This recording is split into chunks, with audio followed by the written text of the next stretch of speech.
Welcome back to another episode. Yo, what is going on, everybody? Welcome back to the Daily Yap. Welcome back to another Yappisode. This is Yappisode 44. So I appreciate y'all for joining in on this nice, beautiful Sunday night. Is my camera look a little twisted? That's a little better. I don't know. We'll make it work. It look a little weird. I don't know. I don't know what it's called, but it just look a little cricket and it's throwing me off. But I appreciate y'all for listening on this beautiful Sunday night. If you are on your way in, I guess you are. Make sure you guys hit the like button. Subscribe to the channel. If you are new, we are on the road to 25K subs, and I appreciate all the support. Man, we have quite a bit to talk about tonight. A lot has gone on, like always, I guess, nothing new over these last couple of days. Oh my goodness, so much. So as you've seen in the thumbnail, we'll probably hit on that first. I got to get in the habit of what's on the thumbnail being the first topic, so that way we can just deep dive right into it and then go from there. So I will definitely hit on that. So we're going to talk about some of the pictures that I saw today from Charlie Kirk's wedding. And it was very interesting. A clip resurfaced, and that was interesting. And then that led me down kind of the rabbit hole of going through Erica's Instagram to see all of the pictures from their wedding. And I found some interesting things. So we'll talk about that because, you know, especially for my ladies that are in the chat tonight, I want you to just think about or imagine if you are married, if you aren't married, what does your wedding day look like? How do you imagine your wedding day turning out, as far as who do you want there? When you get the mic, who are you thanking? Because obviously, you know, if you've been to a wedding before, you do have, like, you know, the husband, the bride, they do their, you know, their thank yous and shout outs and stuff like that. So I want y'all to think about that as we jump into the first thing tonight. Just thinking about your wedding, whether you have one, whether you want to have one, whether you've been to one. Think about who's there. Think about who do you thank, who do you appreciate and show your support to, and your or at least your gratefulness. Who do you show that to? Who is key pieces in your wedding? Like, who's going to be the maid of honor? Who's going to be at the door, making sure guests and their family goes in the right places? Who's going to officiate your wedding? All of those different things as we get into it, because I found some very, very interesting pictures from Charlie Kirk's wedding. So we'll be talking about that tonight. We also will be talking about a interesting video that came out that Valhalla, I don't know if I pronounced that right, Valhalla. He released a video of pretty much recreating as close as he could the replica shot that took Charlie's life. And it's very interesting because, just like we expected, it's impossible to recreate that day because the bullet would have went through and through. But he tried his best to recreate it. And Gary Paramount Tactical, Mr. Tactical Man, something I've been waiting for him to do himself, he responded to Valhalla's YouTube video of him recreating the thing. And so I want to hear Gary's perspectives and opinions on it as well, because obviously he is somebody that at one point he was, oh no, it's no way that Charlie was hit with a 30-06, and then he quickly flipped once he visited UVU, and all of a sudden he's like, oh yeah, for sure it's possible. So we'll be hitting on a lot of things tonight. Obviously, y'all know me, we hit on a lot of different topics and we just pretty much yap over here. So again, welcome in. Hit the like button on your way in. Subscribe to the channel if you are new. If you want to support the channel, you can always go visit the Buy Me a Coffee website, Jay the Yapper One. You can find me over there. You can also become a member on this channel with the memberships that you can find on the profile. You become part of the Yap family. If you want to support the channel, I greatly appreciate it. Without further ado, I know a lot of people are always typically excited for the donkey of the days, which I do enjoy doing them myself. I will be honest. It is quite fun. Now, today's donkey of the day is a little bit more serious than usual because it's a short clip, but it's not really funny. It's just interesting, I'm gonna say. I didn't really laugh. I was more so like, that's a weird thing to say. Rob McCoy, he's gonna be a friend of the show today. He's gonna come up a couple of times throughout today, but he said something very, very, very interesting. And again, I'm not looking at this as donkey of the day, as in like I just shook my head and I was like, this person is so stupid, a stupid comment, whatever. It was just more so like, this is very concerning. And again, interesting that he would say this on the internet. So I want to play a clip from him really quick that I just couldn't believe he said out of his mouth. So I'm gonna let y'all take a listen to it before we weigh in our thoughts and opinions. This is Rob McCoy, and you will see his face a few times tonight. But listen to this comment he made about Erica.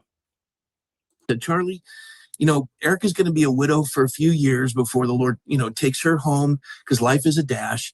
Your children aren't going to be fatherless, because I'll be a father to the fatherless.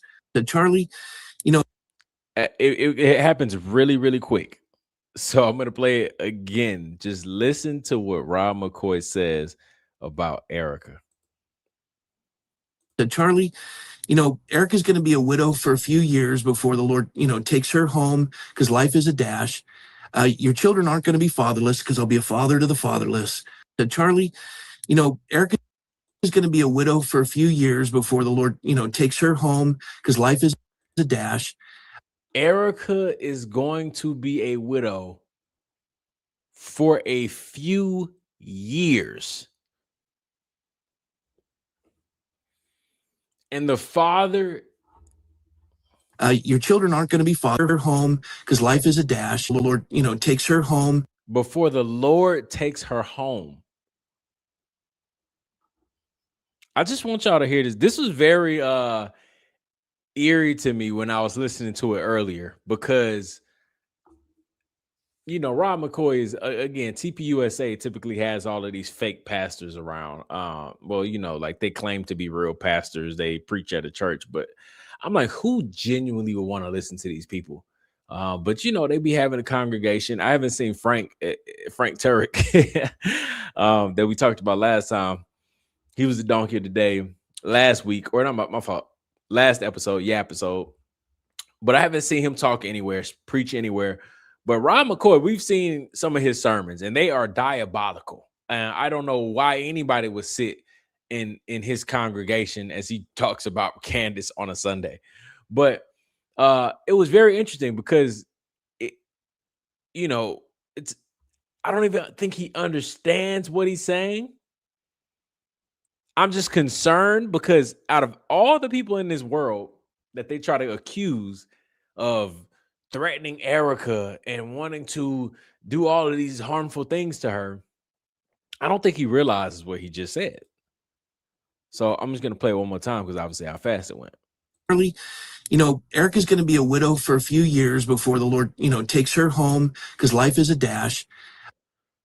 Erica is going to be a widow for a few years before the Lord takes her home, because life is a dash.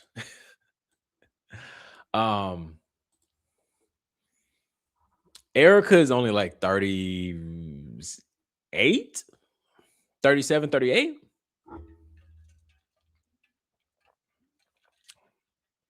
And then, so what exactly are you saying, Rob McCoy? Are you saying she's gonna die? That's the strangest thing ever. Why would you say she's only gonna be a widow? He doubled down basically. She's only gonna be a widow for a few years, or a couple of years. So that's like at least 2. And then Lord is gonna take her home. Are you predicting Erica's death?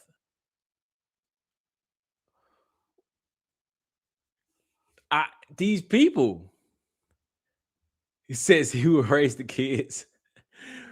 I mean, he talks so it's so this the confidence for me, where he's like he's sure of it. He's sure Erica's gonna die in a couple of years, and don't worry, Erica. The father is gonna be a father to the kids. I'm assuming just saying like God is gonna watch over her kids and protect her kids because he's a father to the father. That's what I'm getting out of it. But again, he's predicting Erica's death. She's 38 years old, unless she has some type of sickness that we're unaware of. He's predicting her death, and he is assuming that she's going to die in a couple of years, and God is going to take care of her kids while she's gone. That is the strangest thing ever, coming from Rob McCoy, Mr. Pastor Man, and all of the people that falsely accuse us and everybody else, trying to say that we condone violence against this woman. I don't think anybody has ever said something like that. That is crazy. Now, I want to stay with Rob McCoy because not only is he, Mr. Pastor Man, like we like to call him, the fraudulent TPUSA pastor that came into TPUSA's orbit from, of course, Erica Franz Faye. She is the one that started to spearhead TPUSA Faith when she first came into Turning Point, or interview for Turning Point, whatever you want to call it. And so she ended up getting all of these weird religious people in Turning Point. And so I saw a clip the other day, or today actually, maybe this morning. And I want to play it. This is at Charlie and Erica's wedding, or it looks like the reception now. And I want to play this clip because we're gonna stay with Rob McCoy right here. This was very, very strange to me, and this is not even the Rob McCoy part. Remember what I asked at the beginning of the show about my ladies out there, and who at your wedding, at your reception, who would you be thanking? Who would you want there? And just listen to Erica as she goes into a little speech at their wedding reception. Very generous. Rob and Kathy, my parents, my family who's flown in from all over, from New York to Ohio to Utah, and my friends and all of you guys are family. And to us, it did not make sense to have a celebration without the incorporation of Turning Point as well, because not just the employees and the donors, all that, but you guys are family to us as well. And it would be the missing piece if we wouldn't have. So they're at their wedding reception. And if you didn't notice, this is not new news or anything like that, but Charlie and Erica essentially had a TPUSA wedding. It was pretty much ran by TPUSA, sponsored by TPUSA's donors. It was, they wrote it off. They got a free wedding that probably cost a lot of money, and they wrote it off. Business expense. But I'm going to play it again on the people that she thanked. Again, this is your wedding. Put yourself in Erica's shoes. You just got married to the quote unquote love of your life. You committed to them all of these different vows to spend the rest of your life with them. And yes, you do have your typical, again, showing gratitude to everybody that showed up to your wedding, family, friends, all the other stuff. So you do have a time in the wedding where you do thank people, but just listen to the people that she chooses to thank. Very generous. Rob and Kathy, my parents, and my family who's flown in from all over, from New York to Ohio to Utah, and my friends and all of you. You guys are family, and to us, it did not make sense to have a celebration without the incorporation of Turning Point as well, because not just the employees and the donors, all that, but you guys are family to us as well, and it would be the missing piece if we wouldn't have. She thanks the donors at her own wedding, and then she also thanks her family in Utah. Yeah, yeah. See, I knew we got the Yap community is amazing, man. Y'all are just absolutely amazing on the things that y'all catch. Yes. Very generous. Rob and Kathy, my parents. My parents. So this again, the only person that has ever acknowledged or admitted or I guess brought up that she has had multiple parents, right? A mom and a dad is Candace. Candace revealed that to us because Erica has been going throughout her life swearing up and down that she was raised by a single mom. So she thanks her parents because we all know that she's had a mom and a father figure in her life majority of the time. But for some reason, when it comes to the political space, she has to sell the raised by a single mom card. And I can't stand when people do that because they try to be all relatable. When in reality, it's like if you just keep it real, that's as relatable as you can be. Just being honest and truthful versus trying to relate by the struggle stories. But she thanks her parents. So mom and dad, I'm assuming, are in the crowd. And my family. Very generous. Rob and Kathy, my parents, and my family who's flown in from all over, from New York to Ohio to Utah. Family flying in from Utah. That's an interesting one. Now we know that she has, I believe it's her. She has a lot of ties to UVU, I believe. I can't remember what family member and all that other stuff, but it's a lot of family, right? She got family from Utah. That was the first for me, at least. I knew about the UVU ties and stuff like that, but yeah, the family flying in from Utah is very interesting because now it just makes me want to know what family lives in Utah, where. I might need to revisit the ties to UVU and who that person was, but yeah, it was some family member, I forgot, but it was a family member of Erica's, I believe, that has heavy ties to UVU. I have to now revisit that because I completely forgot. Obviously, it was very important because out of all places, how UVU, but that was very interesting hearing it again over, what is this, 2021, so over 5-6 years ago. Hearing this again is very interesting. And my friends and all of you guys are family. And to us, it did not make sense to have a celebration without the incorporation of Turning Point as well. Because see, so she threw in there, you guys are family because they're not family.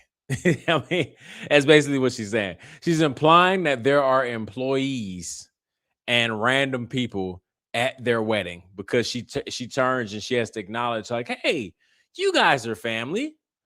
If they're family, you wouldn't have to announce or say that they're family, right? You don't see your uncle and brothers and sisters and cousins and nieces and nephews all out, grandmas, grandpas, all out in the crowd, and you say, you guys are family.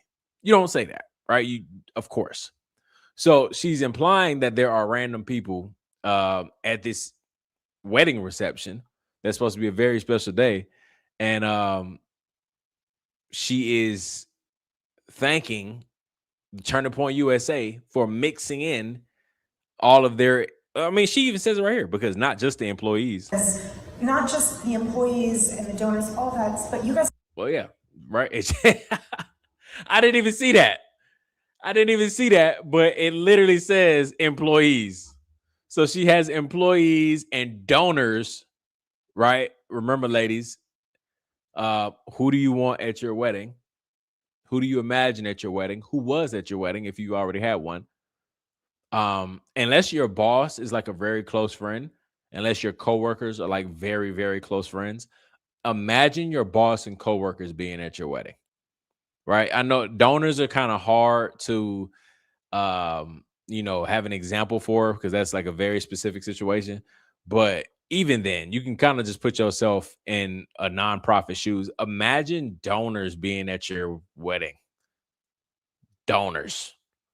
Like, what are we doing, bro? Where is the real close intermediate family where you can have a genuine, everybody's happy for you, everybody, you can hug everybody, it's this special moment. Instead, we have Charlie behind Erica. We have Charlie behind Erica, just truly don't even know what to say. Erica is clearly leading this conversation, and Charlie's just there. That's what it seems like. They're family to us as well, and it would be the missing piece if we wouldn't have. So that was very interesting, that video. But then that led me to a few other things. I said, well, I don't know if y'all caught at the beginning. She says, Rob. And I was like, well, the person that's standing next to him on the stage looks like Rob McCoy. So I went down Erica's Instagram. Yeah, I was stalking today. Absolutely. I went down Erica's Instagram just to see what I could find, if what I heard was true. Because some people may have already known this. I personally didn't. Because, some of this stuff I'm like, I don't really care for real. But I think I have to care because it plays a part in the story. I found this picture on Erica's Instagram. And look who's officiating. Rob McCoy. Rob McCoy is officiating Charlie and Erica's wedding. I mean, if it doesn't get more weird than that, I don't know what to tell you. I don't know what to tell you. Because I mean, but it gets weirder because who's in the background of this?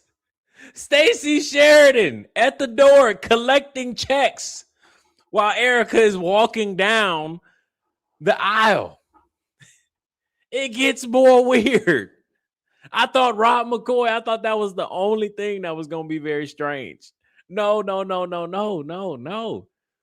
It gets more weird because we have Stacey Sheridan in the back at the door taking checks at Charlie and Erica's wedding. So we have Rob McCoy officiating and we have Stacey Sheridan in the back at their wedding. And then we know now, because of that clip that surfaced today, that donors were there too. And so it makes you wonder, all of these different things, all of these different pieces moving, everything about their story is transactional. Everything about their story was strategic. And I try to be very careful with saying transactional, because transactional is almost like Charlie's exchanging something as well, right? And I feel like, I want to believe, because I've heard a theory that, Charlie knew what he was signing up for because it was like going to help his political image by having somebody by his side, like Erica. Like, he can't be preaching family values with no wife and no family. So I've heard that theory, but I don't really know about that one. I'm going to go with, I think Charlie genuinely was just like ready for love. If I'm believing what Candace says, I'm going to say that Charlie was genuinely ready for love. And he was kind of blinded and naive to all of this. He's a very smart individual, but I don't know, man. It's so hard to see all of this stuff. Never seen this footage before. Yeah, I mean, let's put it up one more time. We got Rob McCoy officiating Charlie Kirk and Erica's wedding, which again is just so strange. It's so strange because Rob McCoy is only in the picture because of Erica. Erica somehow knew Rob McCoy. I don't know how. Somebody probably already has a story on that. Then we all know that Mikey McCoy skipped college or something like that, didn't go to college, and immediately started working in Turner Point, got himself a big boy job, and was the head guy at 23, 24 years old. My fault. I think so. I might have the ages wrong, but he immediately jumped into Turner Point and got a big boy job. So yeah, Rob McCoy officiating the wedding, and then we got Stacey Sheridan in the background of Erica walking down the aisle, and then for my ladies as well. What do y'all recognize? Like that's kind of strange about this picture right here with Erica walking down the aisle. I could be wrong. I am a man. I do admit that. But to me, it seems like Erica is pulling her mom down the aisle. Almost like, hurry up, mom. I need to seal this kiss because this is a part of the contract. That is the ink to the paper, is by getting through these vows and sealing the kiss. And to me, it seems like she is pulling her mom down the aisle. Very interesting to me. But it's super strange. And I mean, let me pull up to see if because I mean it's okay. Maybe if I on my spare time I might find some more pictures. But that's all. Yeah, that's all from her Instagram. If you ever wanted to just be bored to go through Erica's Instagram, they're all still up there. I found those today. But it was just very interesting seeing all of those people. And then you also have to remember, someone said, is that her mom? Yeah, that's her mom. That's Lori. Obviously younger Lori. But that's Lori right there. But when you think about their entire story, as far as the whole, I went to the blue and white country to find my future husband, and then Charlie and Candace happened to be over there. That's not a coincidence at all. Then she's over there and she's talking about, I saw this tall guy in the ticket line, and Lori was like, hey, go talk to him. Go say something to him. That was by design. That was strategic. Somebody sent her over there to follow Charlie.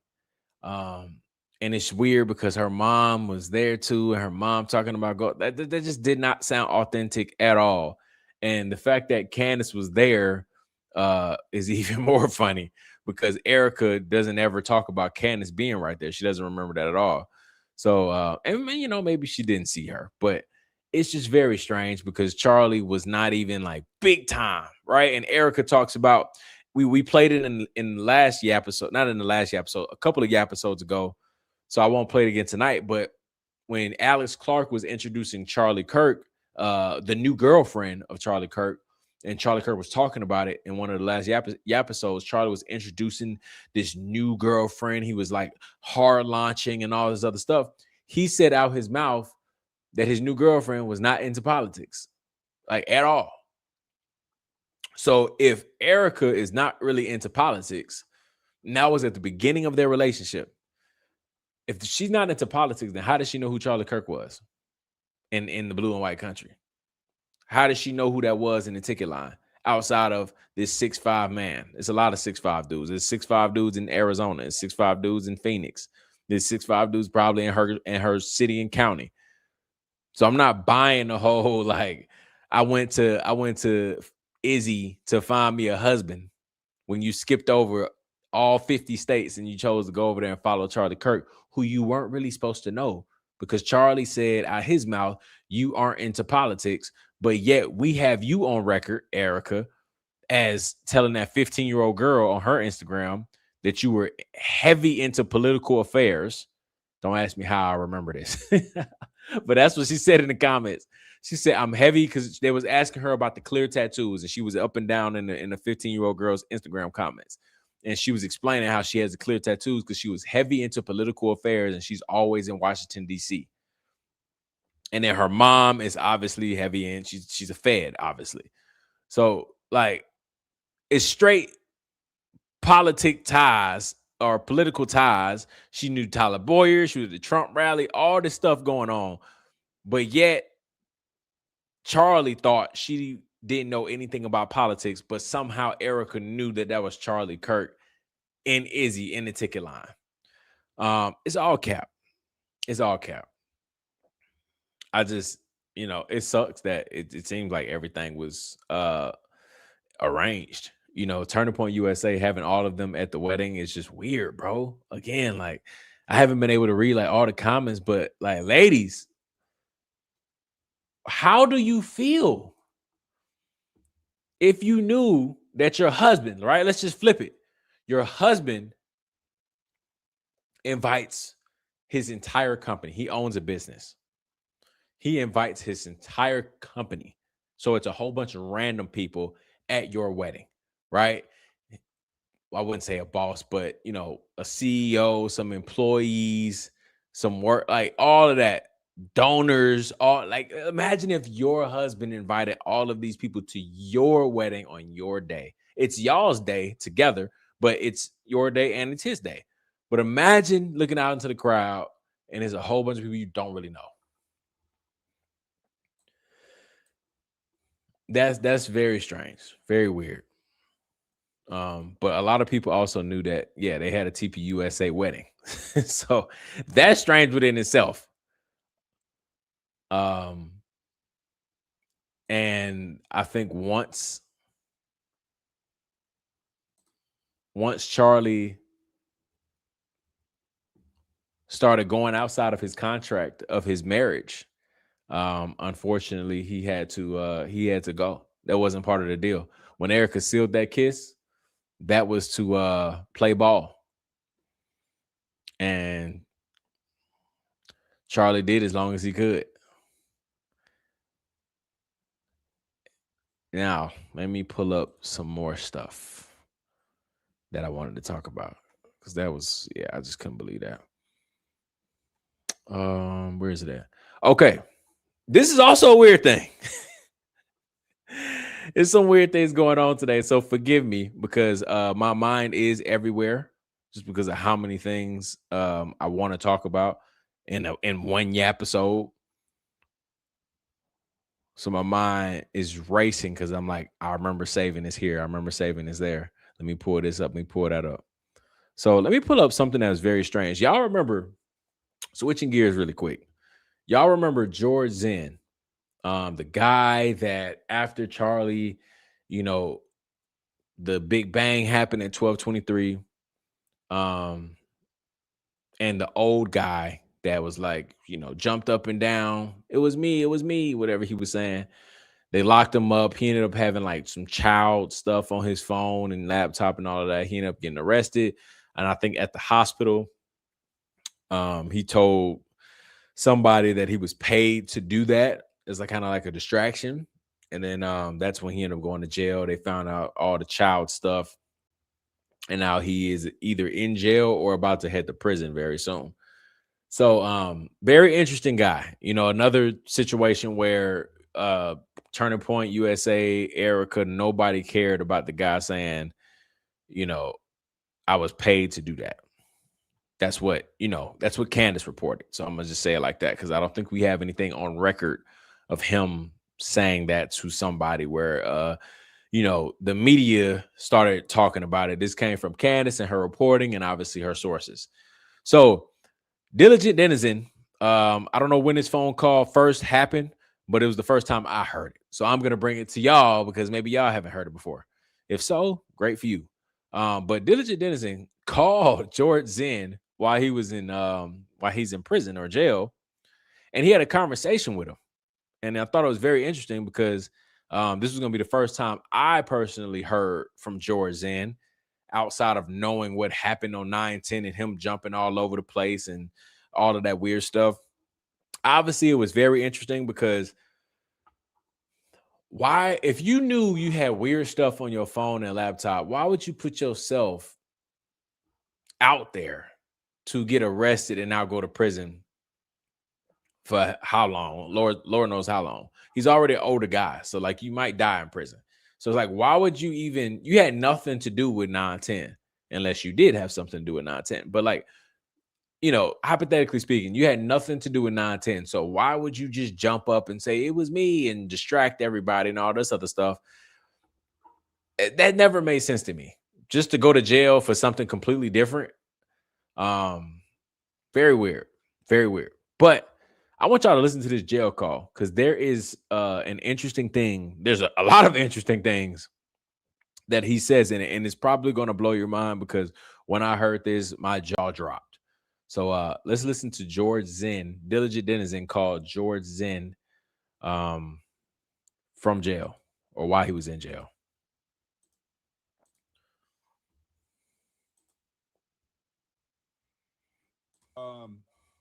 Can I ask you about the day that you went to the Charlie Kirk thing or no at all? Well, it was September, I believe September 10th. Yes, sir. Of last year, down at the UVU. Yes, sir. Is it okay if I ask? Go ahead. Is it okay if I ask you about that? Yeah, sure, because that's where I was. I had deployed for him in Phoenix. His headquarters is in Phoenix, and we went out and knocked on doors. And I'm muted. I want to break some of this down. I don't want to let this whole 4-minute thing play and I don't say anything at all. So I'm gonna break some of this stuff down of when I, immediately got alarmed and jaw-dropping reaction started to happen. So listen to this sentence again. in Phoenix, it's good because that's where I was. I had deployed for him in Phoenix. I was employed for him in Phoenix. That was the first thing I heard. I was like, first off, anybody that's been following this case, when you hear Arizona, your ears should automatically perk. What is it, perch? Your ears should, I don't know. Okay, I don't know. But you should be alarmed. The second you hear Arizona, you should be alarmed because Turning Point USA is in Arizona. Tyler Boyer is a huge fraud known around Arizona. So anytime you hear Arizona, anytime you hear Phoenix, I'm automatically like, what? So he said that he was employed. Sure, because that's where I was. I had deployed for him in Phoenix. I was employed for him in Phoenix. For who? We're about to find out. His headquarters is in Phoenix, and we went out and knocked on doors. Knocked on doors. Okay? We're building. That already gave me a lot of red flags, right? It raised a lot of red flags for me, and I kind of already was putting 2 and 2 together on what he's talking about because it's not that many entities in Phoenix with that description. And it was to just get votes for Trump. Votes for Trump. Who do y'all know that's based in Phoenix, that knocks on doors, that votes for Trump? Okay. And he paid our way. He paid us for our hotel and everything like that. And we had fun going in the neighborhood. When was that? And I really liked his Organization. And he said his, no names. Everything like that. And we had fun going in the neighborhood. When was that? And I really liked his organization. And so when they did their tour and they came to Colorado, I kept calling them up in Phoenix and saying, bring him to Utah, you know. Then I found out he was going to Utah Valley and also to Utah State, and I got really thrilled. I was going to go to both of them. And then some asshole shoots him dead, shoots him in the head, and I went nuts, okay? I jumped up and I go, shoot me, you know? And I don't know what happened. I just, it was a terrible reaction when I saw him. And I think Now, for the record, because he's going to get to some of the things that we were just talking about in a little bit. For the record, I think that they already got him, right? I think he had a role on 9-10. That's why he did what he did. So his story that he's about to tell right now, I don't believe at all. I know somebody out there is going to probably be like, oh, see, it's been debunked. George Zinn was just a random person, and whoever spreaded the narrative of, somebody paid him to do it is a liar, blah, blah. I think that he played a role and his story changed. He took a plea, whatever it was. Now he's going to prison. Job's done, right? Charlie's gone. They're pushing a Fed slop narrative, and technically it's working. So job's finished for him. So I don't really believe anything he's saying right now with his new story. I seriously thought I would have taken the bullets for Charlie at that day, because it was that traumatic. And so, the FBI takes me aside and starts giving me. Oh, thank you, Perk. I don't know why I was thinking Perch. I said Perk, but then I think I said Perch and confused myself. Thank you. Interrogate me, give me all these questions and all this, and it just turned into a big mess. I ended up getting arrested for it, and plus that the child images that they found on my phone. When you were at the hospital, it was reported that you said somebody told you that they paid you to cause a scene after he was shot. Is that true? No, for heaven's sakes, no. See, and that's just crap that's going on. This was just the triggered reactions. Excuse the pun, Yeah. It was just a reaction because I didn't expect to see him shot in front of me like that. And I just went nuts. I think I had a medical issue. I have a heart problem, and I think I had a stroke or something. Okay, so if he's acknowledging that he had a medical issue, so that also could lead into you not remembering what you said in the hospital. So either you're lying or you genuinely just don't remember. But for some reason, he's confident that he didn't say that, though. So again, I'm not buying it. I don't believe his new story at all. We got 3 minutes. Well, that would be a big one, because if someone had put you up to it, and then was, like maybe threatening you with jail or the kiddie porn stuff or whatever. No, heaven's sakes, no. I could have run with the crowd and nothing would have happened. Okay? It was my own reaction. I didn't expect anything. I didn't expect that to happen. Right. I didn't know anything about this was going to happen. I thought he was spending too long bashing the church. He spent like 20 minutes bashing the church, and I kept yelling out, Charlie, we're not here to bash a church. He went on about the Mormons for about 20 minutes. Well, how long? What's that?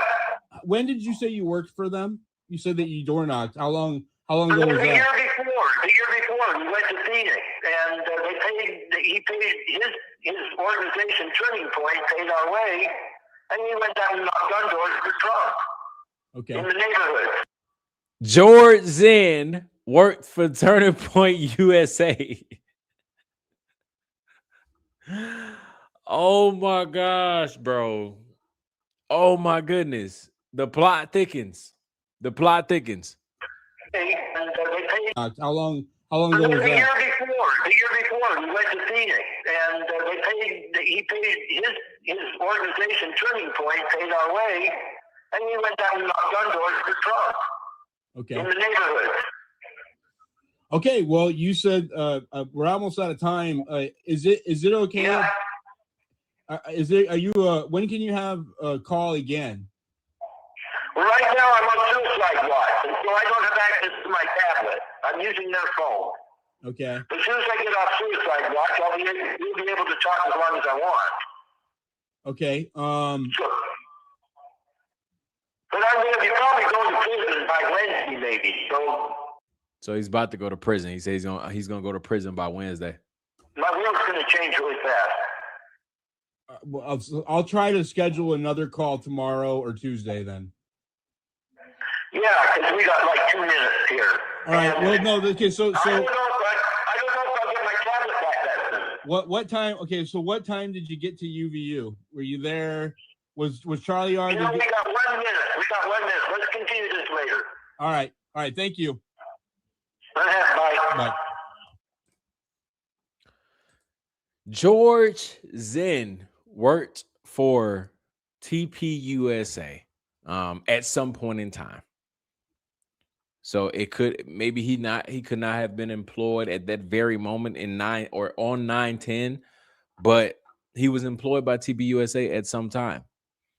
They put him up in a hotel. He door knocked, and he said that he went out door knocking, trying to get people to vote for Trump. That is like specifically what Tyler Boyer be doing with the whole ballot chasing and all of that. But that is very, very strange because that means that, I don't think he got out to Utah by himself. So let's just entertain it. And that TPUSA flew him out to Utah. So these are things I'm talking about with like paid actors. George Zinn is there on TPUSA, payroll, money, contract, or whatever it is. Then you also have to think about George Zinn's age. George Zinn is old. Why in the world is George Zinn at a college campus in a state he don't live in? So, I'm inclined to believe that TPUSA paid him to be there. So then it makes you wonder. You got to remember Tyler in the prelim that we learned 2 weeks ago. Was it 2 weeks? Yeah, 2 weeks ago. Tyler, I'm trying to keep up with the comments. Zinn was a Utah resident. Okay, could be. Let's give him that then. So again, TPUSA, he was a TPUSA employee. He was in Phoenix, put up in hotels and knock on doors, vote for Trump. That's more than likely Tyler Boyer's company. Now he's in Utah, and he said that they were begging him to go to Utah. So that's the only reason. Let me make sure I heard that correctly. And he paid his organization, Turning Point, paid our way, and we went down and knocked on doors for Trump. Okay? I jumped up and I go, because it was that traumatic. For our hotel and everything like that, we had fun going into the neighborhood. When was that? And I really liked his organization. And so when they did their tour and they came to Colorado, I kept calling them up in Phoenix and saying, bring him to Utah, Then I found out he was going to Utah Valley and also to Utah State, and I got really thrilled. I was going to go to both of them. And then some asshole shoots him dead, shoots him in the head, and I went. So he has a contact that he said that he was calling Phoenix. Don't know who, but he was calling Phoenix, trying to get him to come to Utah. So he could have been a Utah resident, like you said.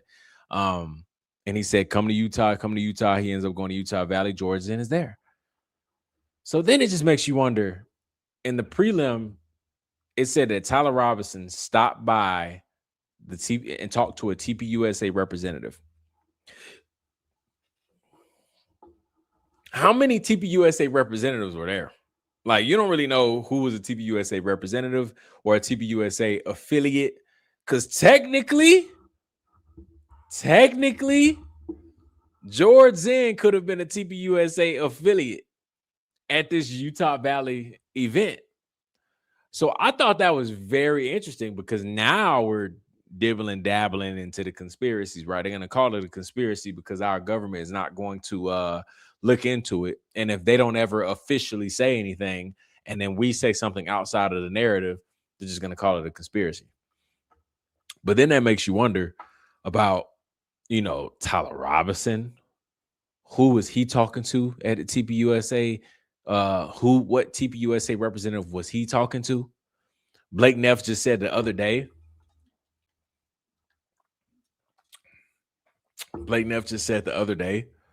that he knows who Tyler Robinson was talking to, but he doesn't want to name the person because he says they didn't do anything. I want to see if I can find that really quick because I don't think I've ever played that on a Yappisode.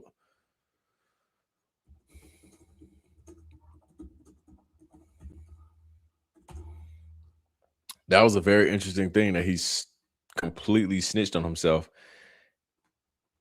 He said, they didn't do anything.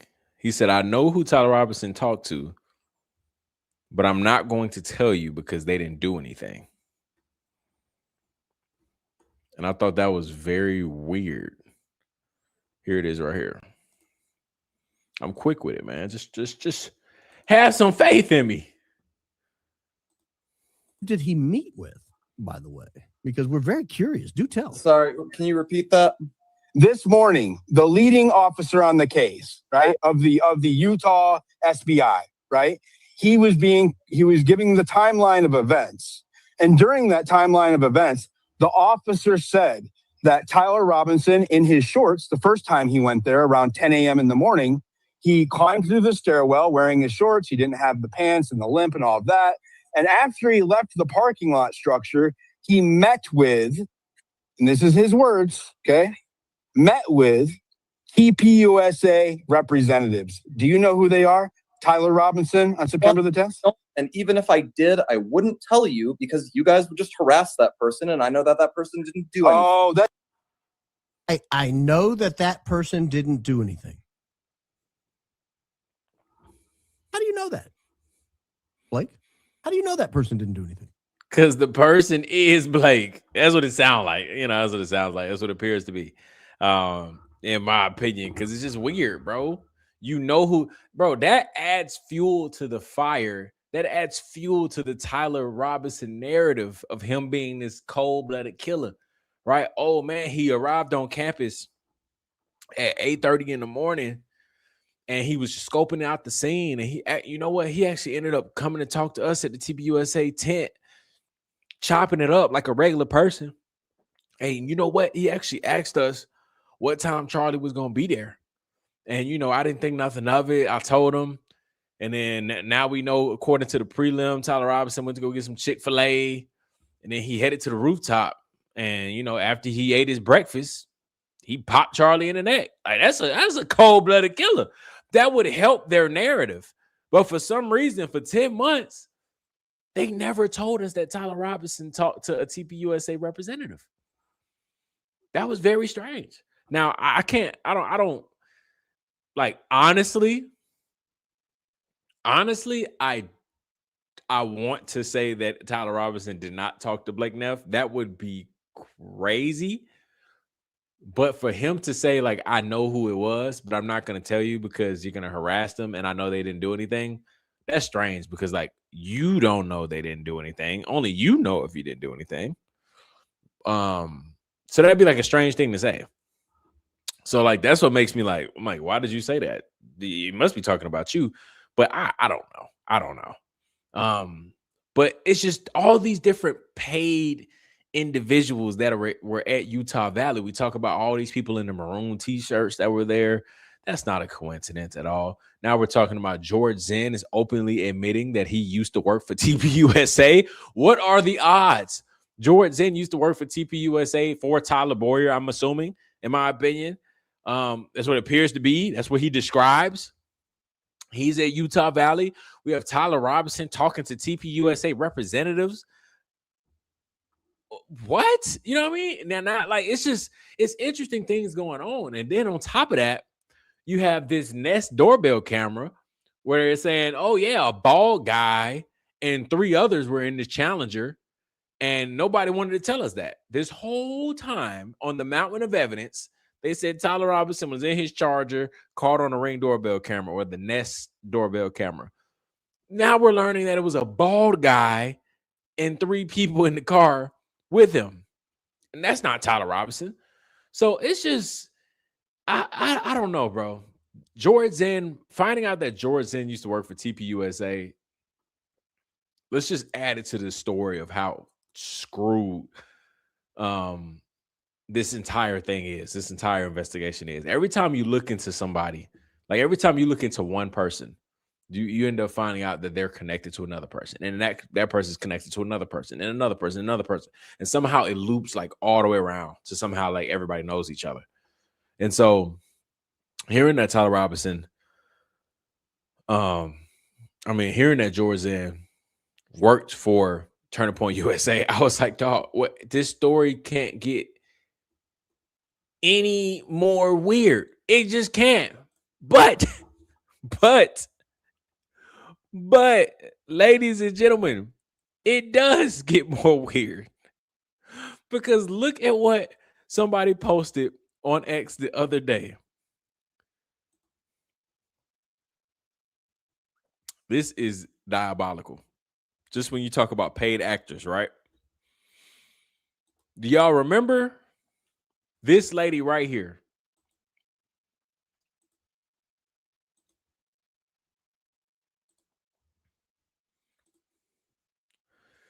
Do y'all remember this lady right here?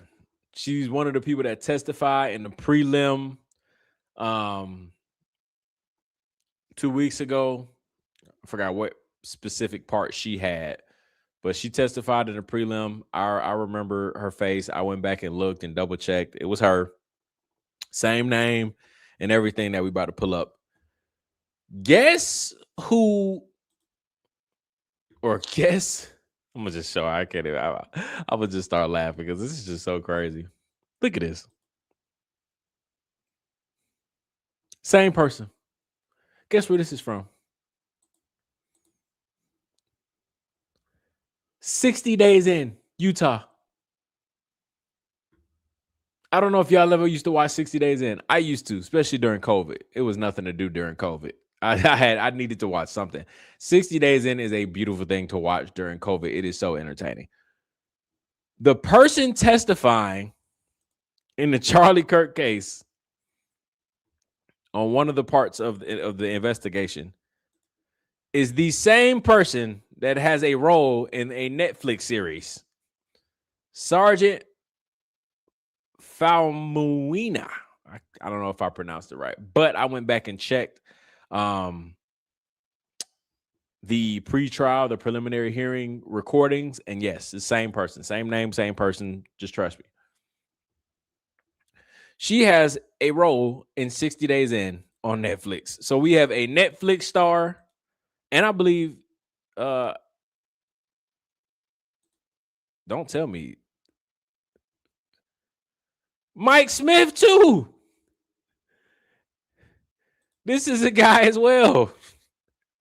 Mike Smith of Utah County Jail. There's another person, but I don't want to get too deep in that because I'm just now finding out in this very moment right now. So I haven't really like looked at everything about Mike Smith yet. But I remember the name. I remember Mike Smith, the name. So that's probably true too. But this person right here, Sergeant, she is the lead actor, maybe not a lead actor, but an actor or plays a character in 60 Days In. And she is also in the Tyler Robinson, Charlie Kirk case. And I was just like, dog, what's happening? What's happening? Why is everybody connected? Why is everything so weird and strange around this case? I just don't understand. This is literally like a real movie. They talk about like the Truman Show. This is like the part where they say the world is a stage. That's what this is right here. Because why does everything seem like it leads to something else? And the next thing you know, it's just like, is this a Netflix documentary in live time that we're watching? Like, what are the odds? An entire Netflix cast is also on the stand testifying in the Charlie Kirk case. And I thought that was the weirdest thing. Let me see. There was something else I wanted to show y'all. You saw this the other day. It was bizarre. Yeah, it was. Sarah, thank you for supporting the channel. I greatly appreciate you.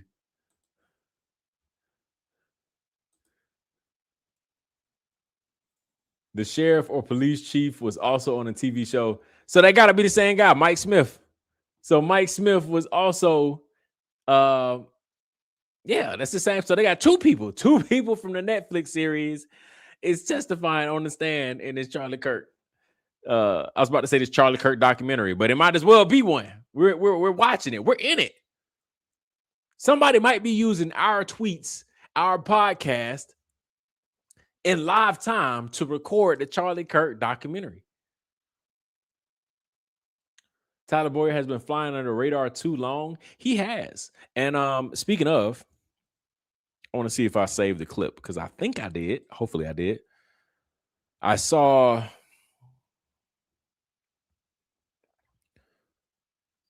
here it is right here. Man, I told y'all I'll be trying to save stuff as much as I can. So I can't remember this guy's name. And I want to know it because he's a good dude from what I've been listening to. Mitchell Manley. So Mitchell Manley has been going on an absolute run over the last. It's probably not a good idea drinking sparkling water and talking because it is just like making my chest pound. Mitchell Manley has been going on an absolute run. He was Charlie Kirk's like cameraman for the last like 13 years. And he hasn't really said much since Charlie died, but he ended up coming out and he's loud now. And rightfully so. He's been keeping it calm, keeping it quiet. And now he's coming out, preaching truth and speaking his truth. So he's going on an absolute tear. He's going on Stu Peters. He was on a Black Line Brief last night. He was on Project Constitution yesterday as well. And, you know, obviously everybody wants to hear, you know, what he has to say. And, you know, I listen to most of the interviews and, you know, it's kind of the same thing as far as like he exposes everybody to be frauds. It's kind of like validation to everything that's been going on. All the different accusations that's been going around about Tyler Boyer, Erica, as far as like them being weird and all the stuff like that. He pretty much validated that. And it obviously it hits different because it's another person that was super close to Charlie that's saying, yeah, like all of those people around Charlie are definitely weird. So he's been going on an absolute tear, coming out, speaking his truth. And listen to what he said about Tyler Boyer. Let's see. Of his death, nobody knew who Erica Kirk was before, unless you were kind of vaguely associated with Turning Point. Yeah. And now everyone in the world has heard her name. Yeah. To say that she wants the truth on this, I think is hilarious because we all know she doesn't, because the truth would expose who she really is. Yeah. And I know parts of that I haven't made public yet. I will be at some point. But again, like there's a lot that people don't know. There's a reason that they're working to keep it private, and it exposes a greater evil. I think that many are either afraid to call out publicly, or they're just unaware of. In both cases, enough is enough, and it's time to start. It's time to start shouting from the rooftops for my fellow Christians, because I don't want us all to suffer at the hands of these demons anymore. Yeah. It's kind of insane. Well, and her mom's connected to Brad Parscale, and it's one big happy family, yeah. and they tell you who they are when. Yeah. Wait, is this the wrong clip?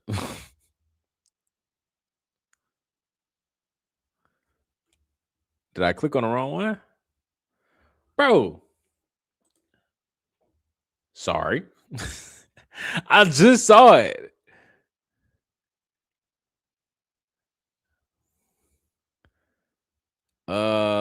What? I'm gonna click on it and now it's not there. That's crazy. Don't do me like that.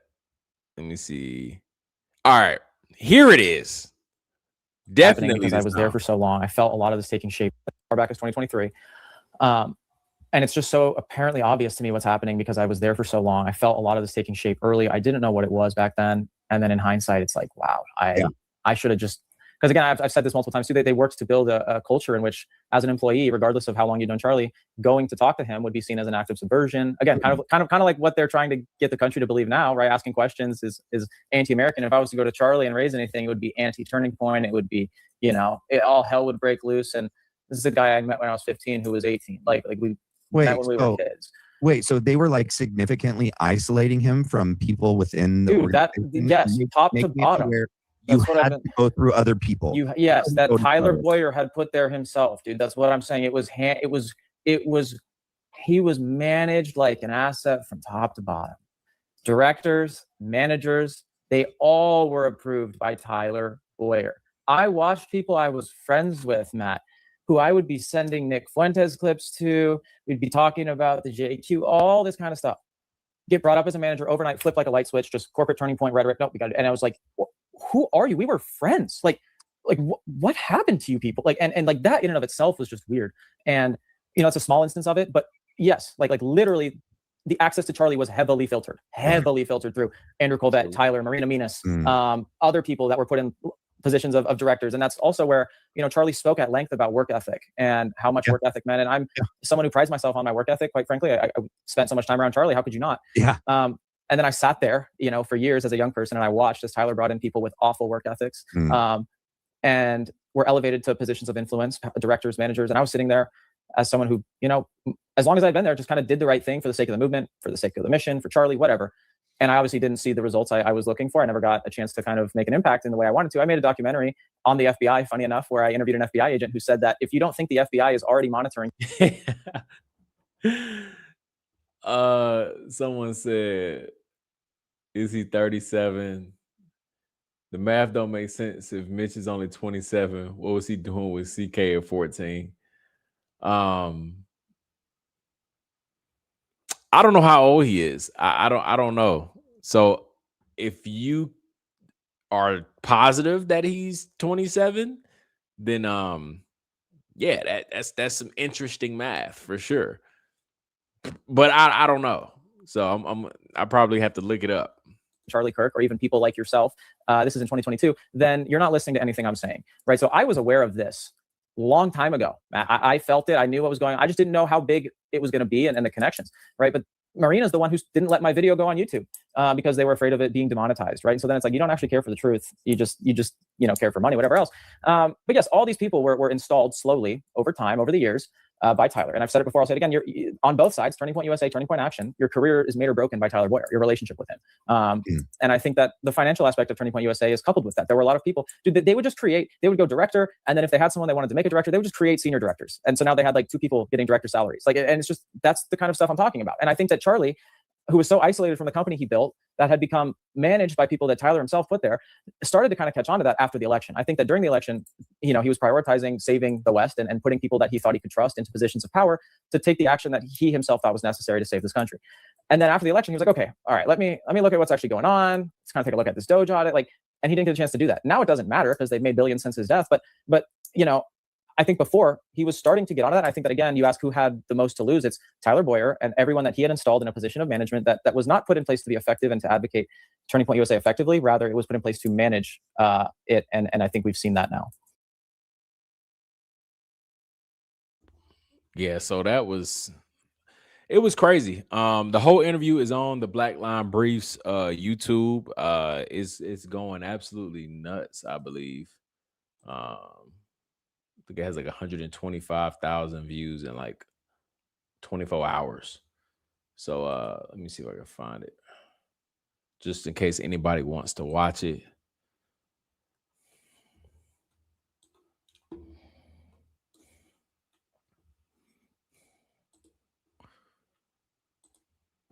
It is right here on a Black Line Brief, and you can see it right here. You see it's going crazy, 124,000 views in one day. So I think what I say his name was Matt.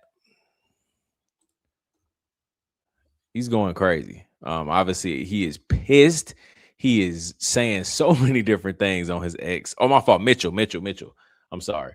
Mitchell is going crazy. He is pissed. He's on X just absolutely exposing everybody. So give him a follow as well, because it is amazing seeing all of that unfold and him starting to speak his truth, because clearly it's been bothering him for a very long time. I swear that's why BLB chat was hyping him up and calling him a kid. Yeah, that's interesting. I don't know. That math is very interesting. I'm gonna have to take a look at that too. Because that's tough. that's tough. That's tough. I don't know. But definitely check if y'all want to. And Matt, that's crazy too. Because now I literally hit up Matt like 2 weeks ago. I was like, bro, you trying to get on trying to collab so we can chop it up about this prelim? He's like, nah, man, I'm not doing collabs anymore. That's for my channel and stuff like that. A week and a half later, collabing. Crazy work. All right. It's all good. It's all good. It's all good, man. It's all good.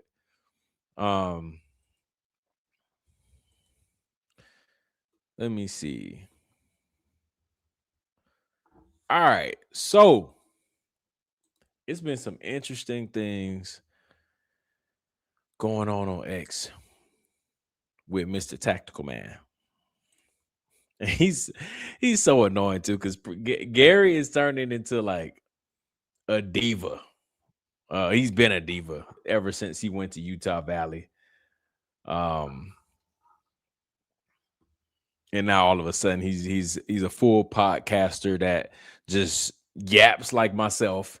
Look, if I specialized in ballistics and all that other stuff, I will be doing my best to educate everybody the best way that I can when it comes to ballistics. But instead, Gary went from educating everybody on ballistics to now being his media personality where he just debunks Candace and talks trash about people and creates X spaces just to only talk about Candace. Weird.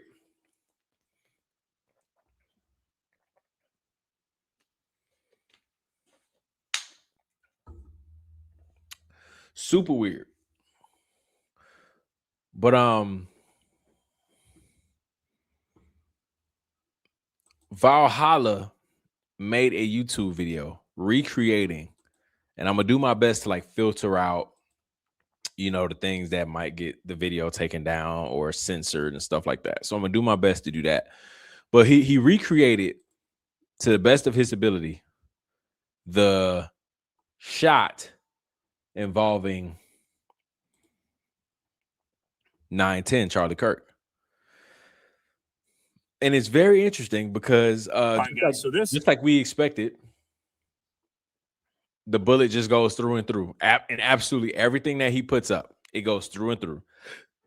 Oh my gosh. Lesson, never drink sparkling water while trying to talk this much. And I want to show y'all a couple of these clips because I also want to go back and pull up Paramount Tactical's response to these clips as well. Now you can see Valhalla in the woods here, testing it out, getting everything ready. And a big thing about Valhalla is that he was waiting to get the information from the prelim as far as like what exact rounds were used and the distance and all the different details. That way he can go out in the field and try to recreate the exact scenario and report back to us on what happens. That's what Gary should be doing, right? Paramount Tactical, that is what he should be doing. Instead, he's just on the internet, just trying to tell everybody that a 30-06 can get lodged inside of someone's neck. And he's just trying to say, just trust me, just trust me. Look, it happened 3 times in an entire, 4 decades.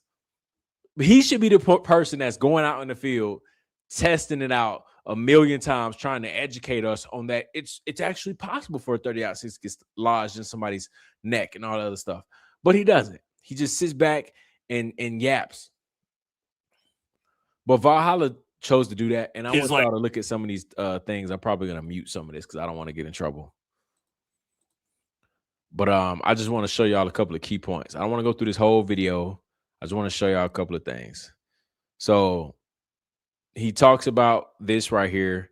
I guess I can let you hear what he has duct tape right here. You can hear what he's about to shoot. Or actually kind of maybe expecting this to be the thing that can maybe stop this round. Okay, this is a freshly butchered massive cow neck vertebrae. As you see, this is 3 inches thick in bone, attached to also a pork shoulder blade with another 8 inches of meat plus another layer of bone. Okay, so plus wrapped in gorilla tape.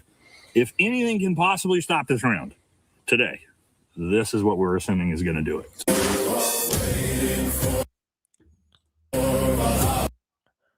I ain't trying to get copyrighted. Welcome back, everybody. So as you all right, so you can see right here, he has the lift, like this little boom lift or whatever. So he's gonna get the exact height of what's gonna happen, or the downhill slope. He's recreating the whole thing to the best of his ability on trying to recreate 910.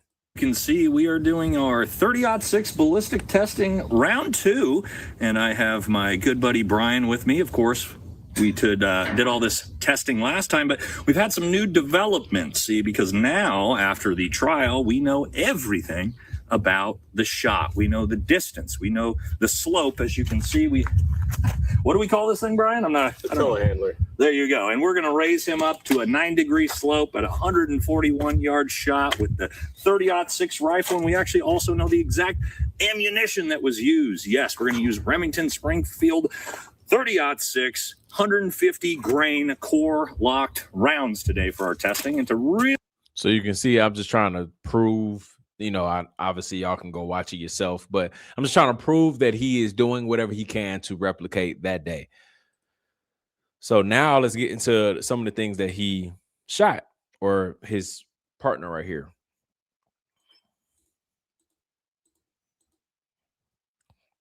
You see he has the angle, and it's also the distance as well. It's like 140 something yards. I'll let him talk about it right here.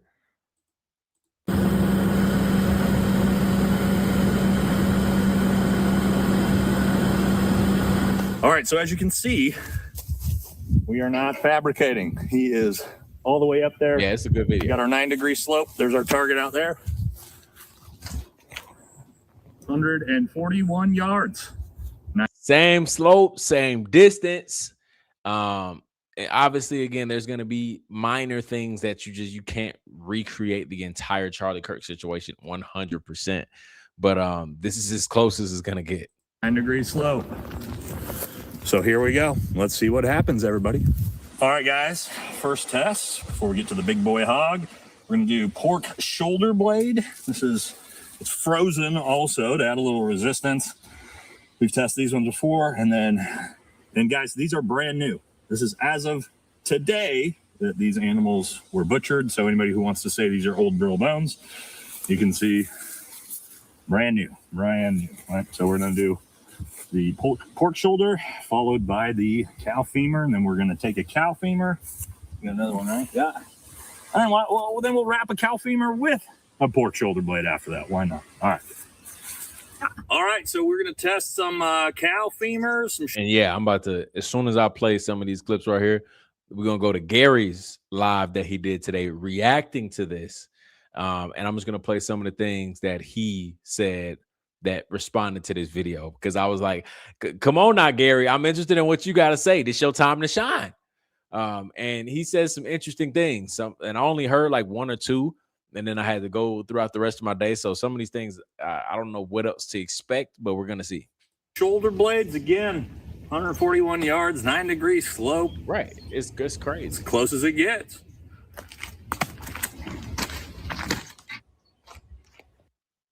Okay, I'm maybe muting it right here might help, but look what happens to this, this bone right here that's obviously thicker than a human neck.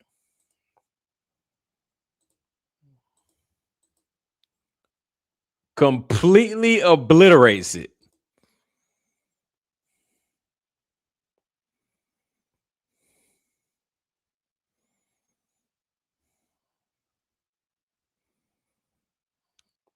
And then look what happened here. It has a, I know it's hard to see my mouse because it's green grass and stuff like that, but you can see an exit wound right here. Exit. That's the inside joke. That's the inside joke. Only a few will know that one. But here's an exit wound right here.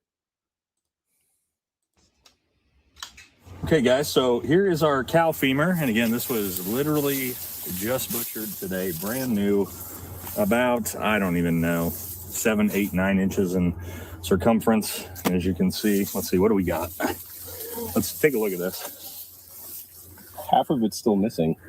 It shattered the entire cow femur in half. A cow femur shattered it in half. And we're sitting here talking about Charlie Kirk got hit in the softest part of his neck, and it just lodged right in there. It just got stuck right in there. Even know where the rest of it is at the moment. I mean, there's pieces here. There is. Yeah, you're right.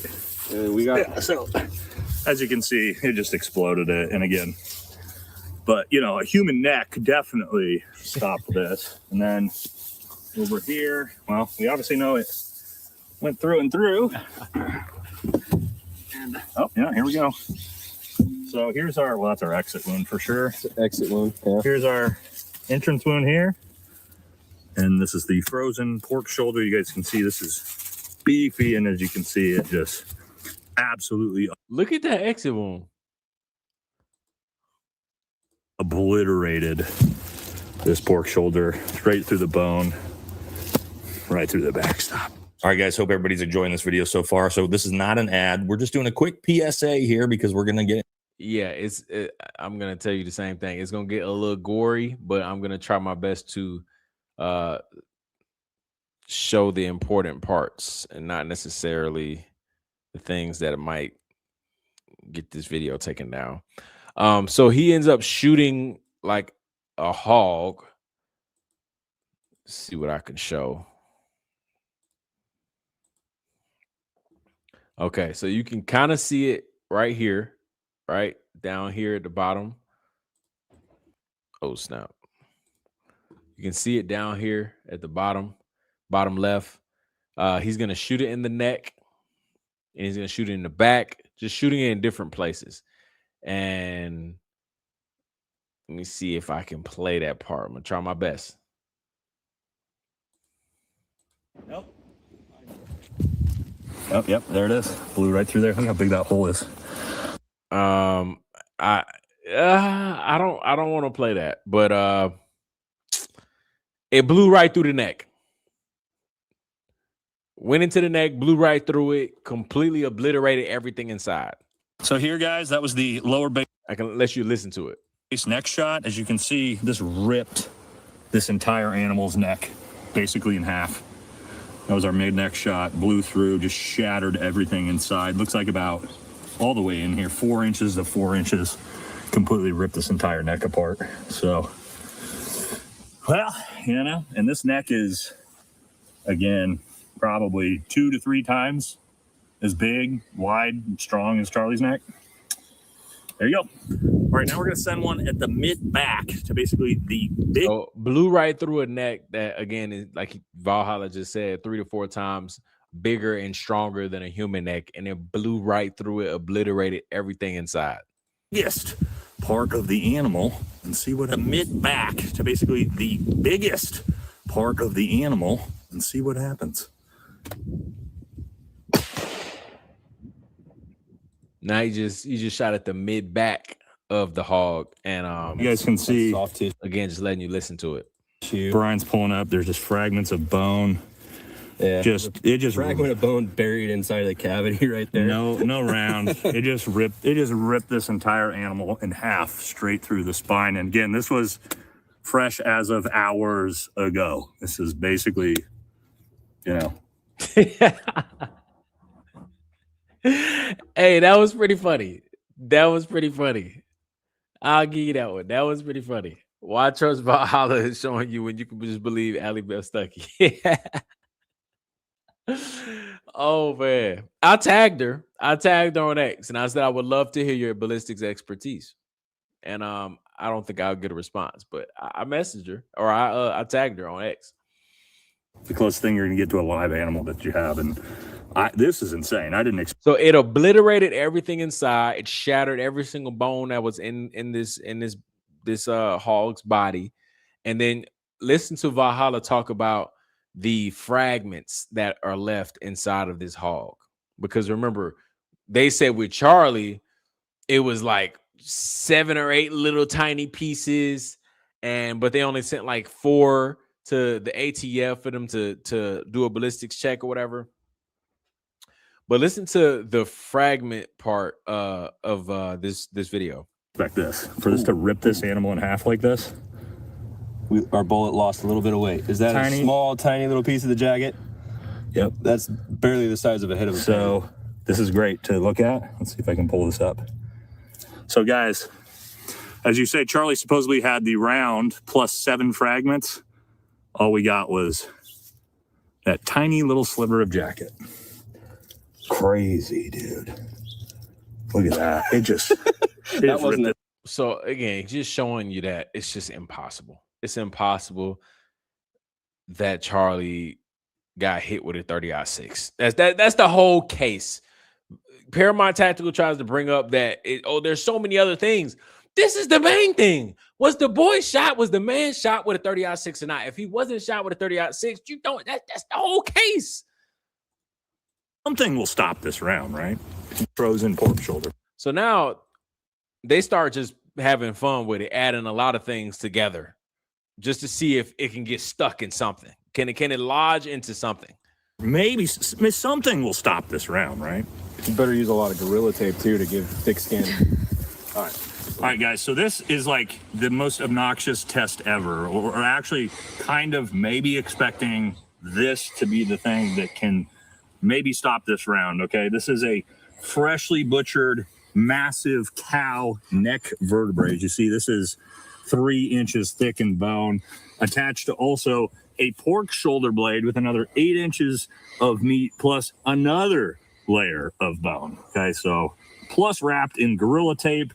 If anything can possibly stop this round today, this is what we're assuming is going to do it. So the Gorilla Tape is an over-exaggeration of the human skin. Obviously, the human skin is much thinner than Gorilla Tape. So he's over-exaggerating that of how thick Gorilla Tape is and everything else that the Gorilla Tape is holding, and watch what happens still. Let's find out. All right. We'll turn it around. We might have to.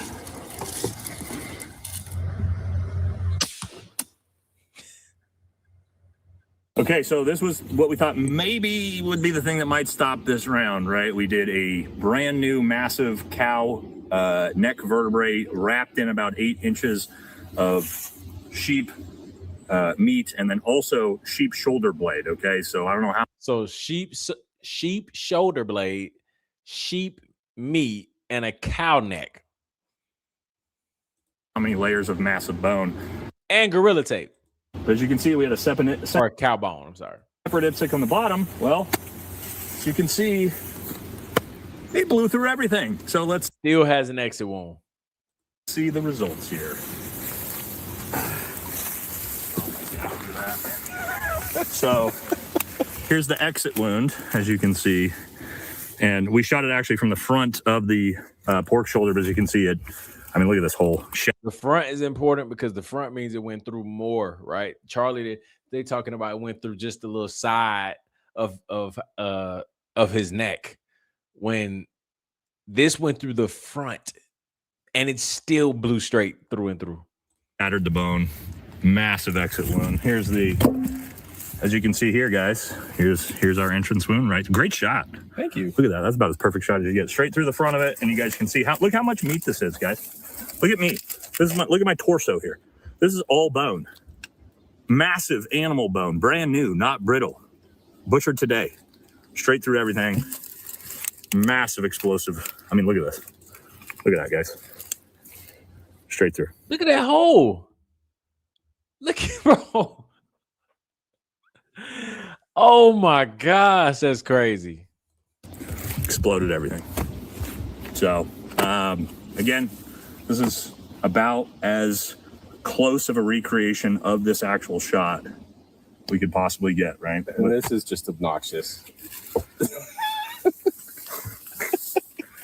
So there you go, guys. And to all the Twitter ballistics experts, we'll put up the data for it also. And let's go check them out. Let's go check out the other Twitter ballistics expert, Mr. Tactical Man himself. Because he is somebody that is pushing FedSlop. He has been talking about a 30-06. First, he said a 30-06 being stuck in the neck was impossible. Then he changed that, and now it's all he's pushing the fact that, oh yeah, it could have been this, it could have been that. So let's see what he had to say about Valhalla's video.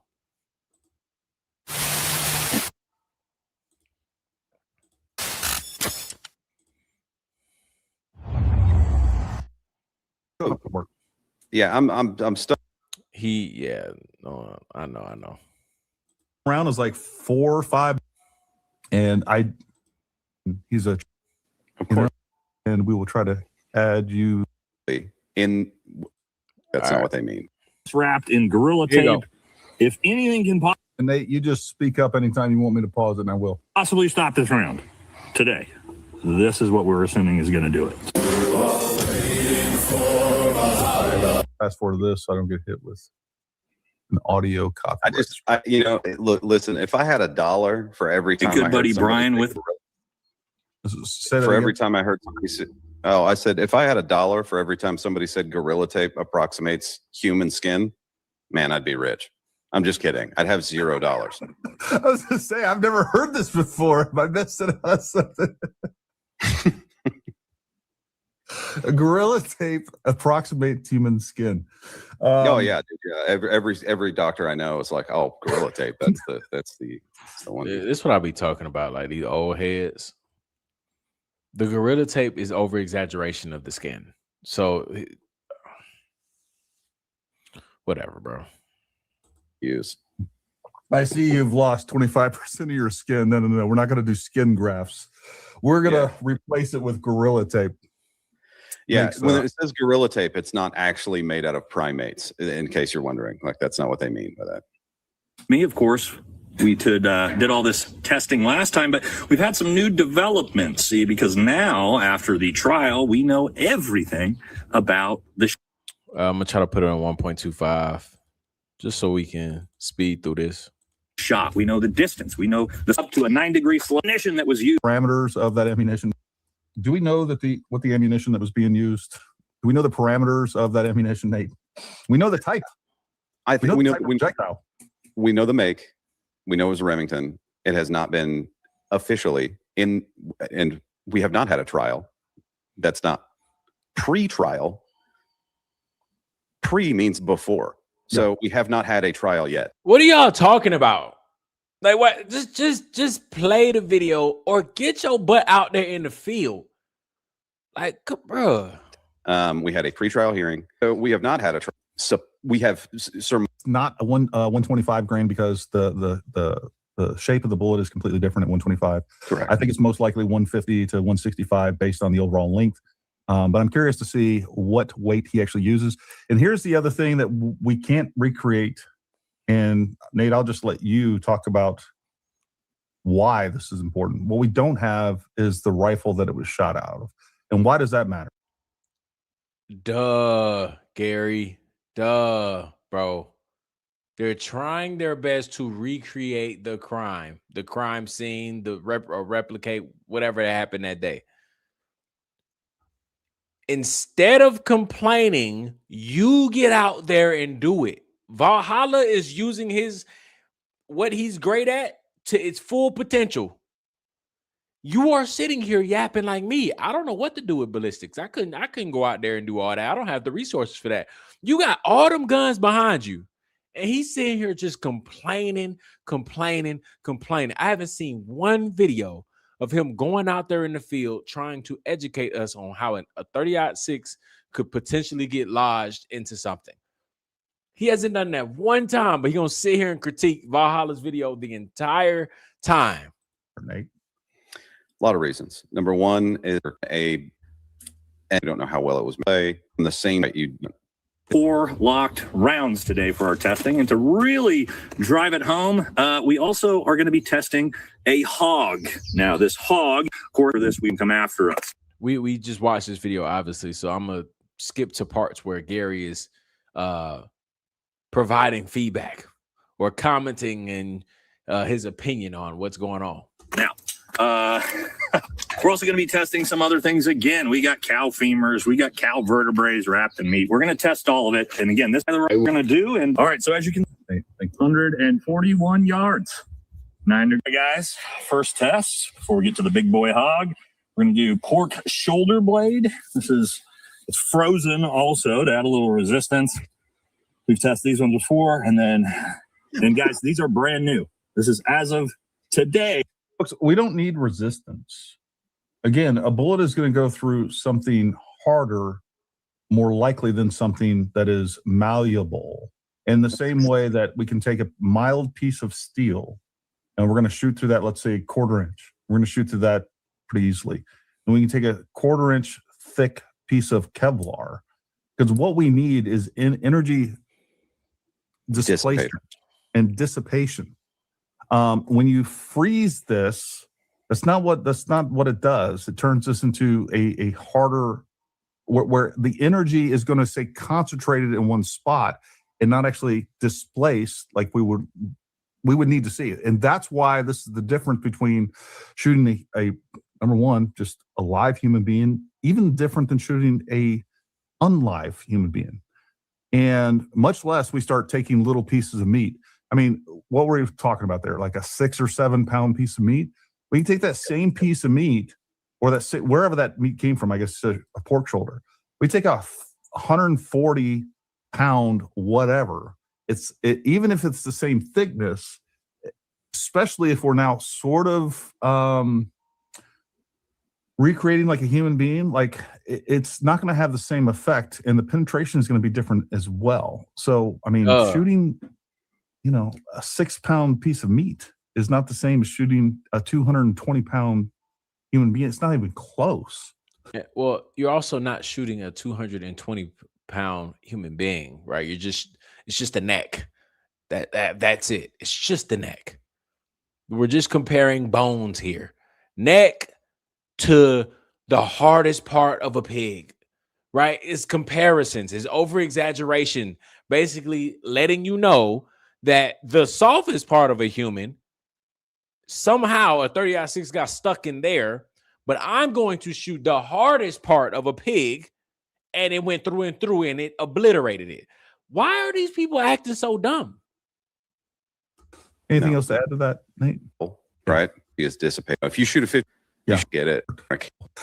In complete comedy, but we're going to add some. So in the page, the only part I can somewhat understand is the frozen part, because when something's frozen and you hit it, it kind of can break easier versus something that's not frozen, and I can understand the dispersion of the energy. Then I can understand what he's saying there, but again, like, I'm not finna nitpick anything. If I'm Gary, I'm gonna just get out in the field and do it myself, right? You sitting here chirping on your YouTube channel when Valhalla out in the field trying to educate his audience. Where I'm looking at the silver lining in this, I hope people realize after the end of this, they have been duped, and that this beta test has the opposite effect. It makes us less susceptible to social media psyops, or psyops coming from social media. Like we learned during COVID and during the process, and now they're social media hacks either. You see how he's just yapping, just talking, bro. Just talking. I am surprised he doesn't have to. Especially in the assumptions, challenge and evidence. Just talking. We haven't graving to the project. Now I have becomes all in it. Like that's hard to ballistic. Bro, are you going to play the video? My goodness. We're butchered, so anybody who wants to say these are old grill bones, you can see Brand new. All right, so we're gonna do the pork shoulder followed by. Hey, Nate, these are really grainy photos. Cow femur, some shoulder blade. What'd you say, Nate? These are really grainy photos. How do I even know that's a cow femur? Why didn't they go out there with like 18K Hollywood quality cameras if they were going to film that? I'm making fun of the people that don't believe in security cameras, by the way. But I don't even know if the person alleged to be shooting this that was on the ground is actually, I can't tell if that's the same person up there in that cherry picker. Yeah, they're just not funny. Just not funny at all, bro. 9 degrees slope. As close as it gets. And that's not the frozen one, Gary. Before you start yapping your gums, that's not the frozen one. I barely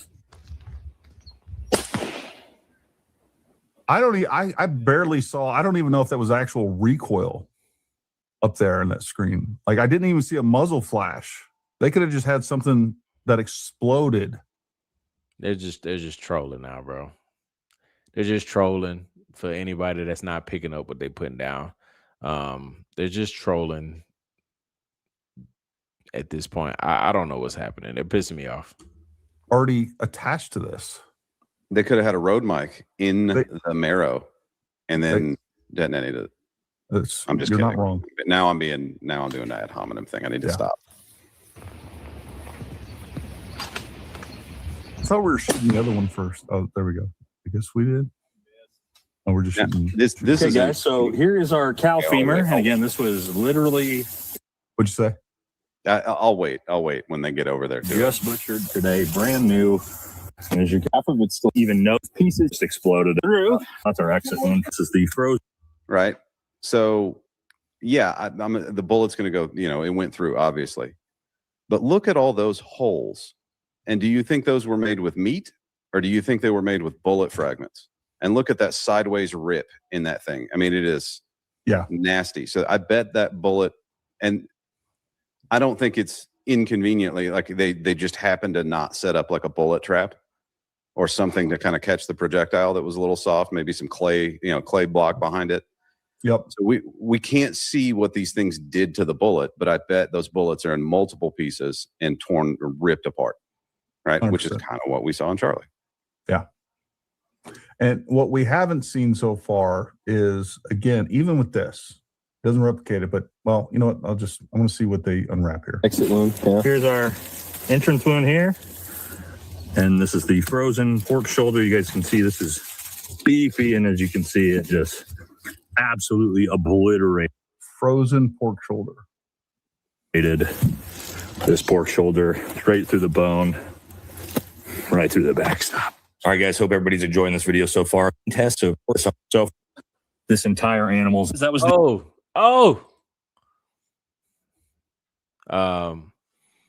I mean, they're showing it on their channel, but so clearly maybe nothing bad is gonna happen. So I'm just gonna warn everybody, if anybody has like any weird, you can't stand to look at blood or something like that, this is your warning.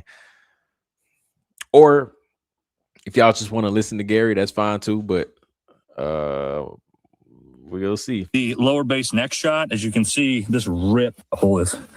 So here, guys, that was the lower base neck shot. As you can see, this ripped this entire animal's neck. Base, it looks like about.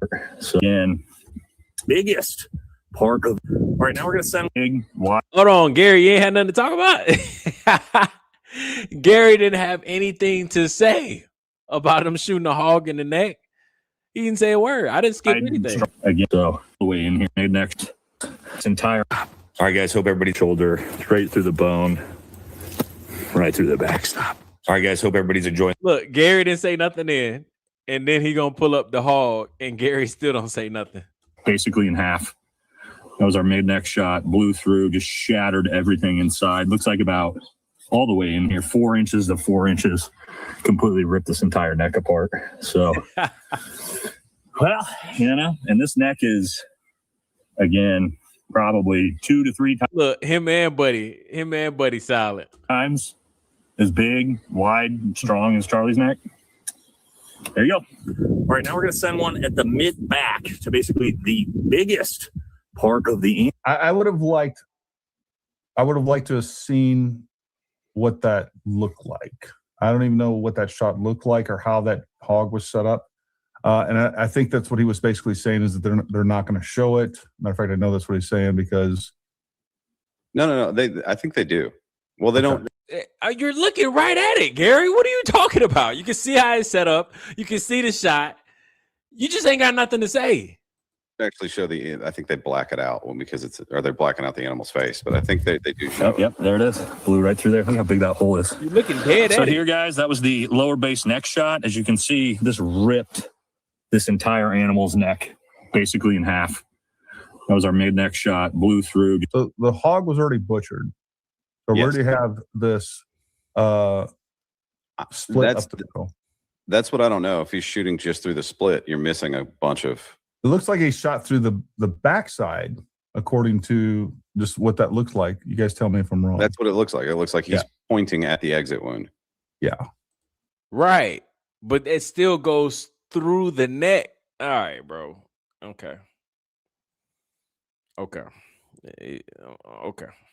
But that exit wound, it's already been hollowed out. You know what I mean? The entire hog has already been hollowed out. Yeah, we don't no know in front of it. If he would have shot it like this, or really it would have been better off if we shot it from the front.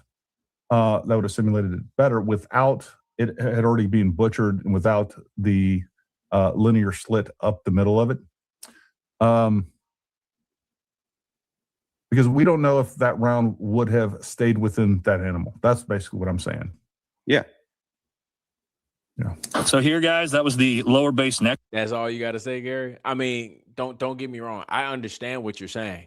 But why are you trying to find an issue with what's being presented? That's all he's doing, is looking for issues versus looking at the results, looking at what Valhalla is presenting.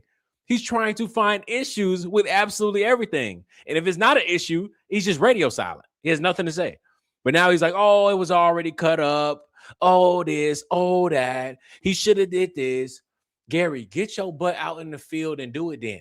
How about you take exactly what Valhalla did and you make the video with the hog fully intact, whatever the rules are with hunting and stuff. How about you do it? You do exactly what Valhalla is doing and stop complaining. Just shut, bro. Dude is so annoying, bro, because he's literally Paramount Tactical, and not one time in 10 months has he ever went out in the field to try to show people, hey, bro, a 30-06 can get stuck in the neck. A 30-06 can get stuck in X, Y, and Z. He hasn't done that one time, yet he is shoving it down everybody's throat that it's possible. It's possible. It's possible. Well, get out in the field and do something with yourself, bro. Do something. Show me something. Shot, as you can see, this ripped this entire animal's neck basically in half.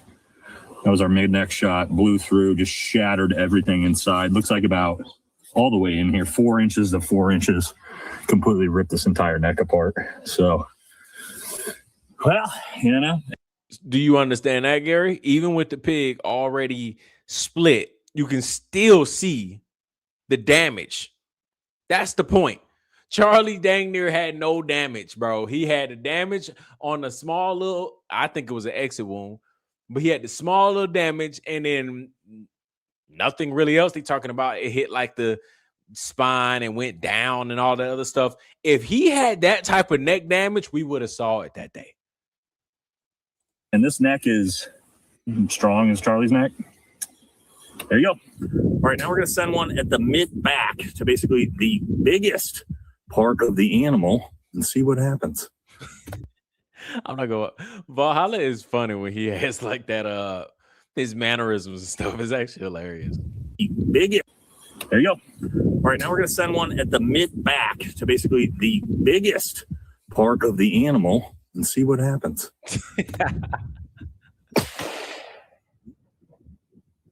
You guys can see soft tissue. Brian's pulling up. There's just fragments of bone Yeah.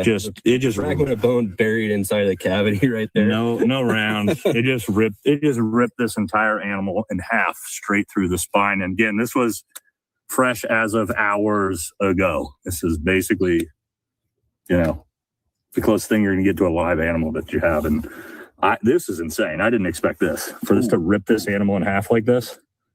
Well, what that indicates is that we have unbelievable fragmentation immediately. And again, I would have liked. Oh, okay. Well, we're about to see about those frags, Gary. We're about to see this with a non-butchered animal. Or I would like to see you get out there and do it. Stop sitting behind your computer screen like myself, right? I'm not into all that. I can sit back with my feet up and throw on YouTube videos for the Yap community and for myself, and we can just watch, right? That's not my profession. Now, if I had a whole bunch of guns behind me and this case involved a gun, I would expect the Yap community to hold me accountable and say, yo, Jay, grab one of them guns and go out there and test it out. Show us. I'd be like, don't mind if I do. This is my expertise. This is what I do. I sure. What you want me to? Yeah.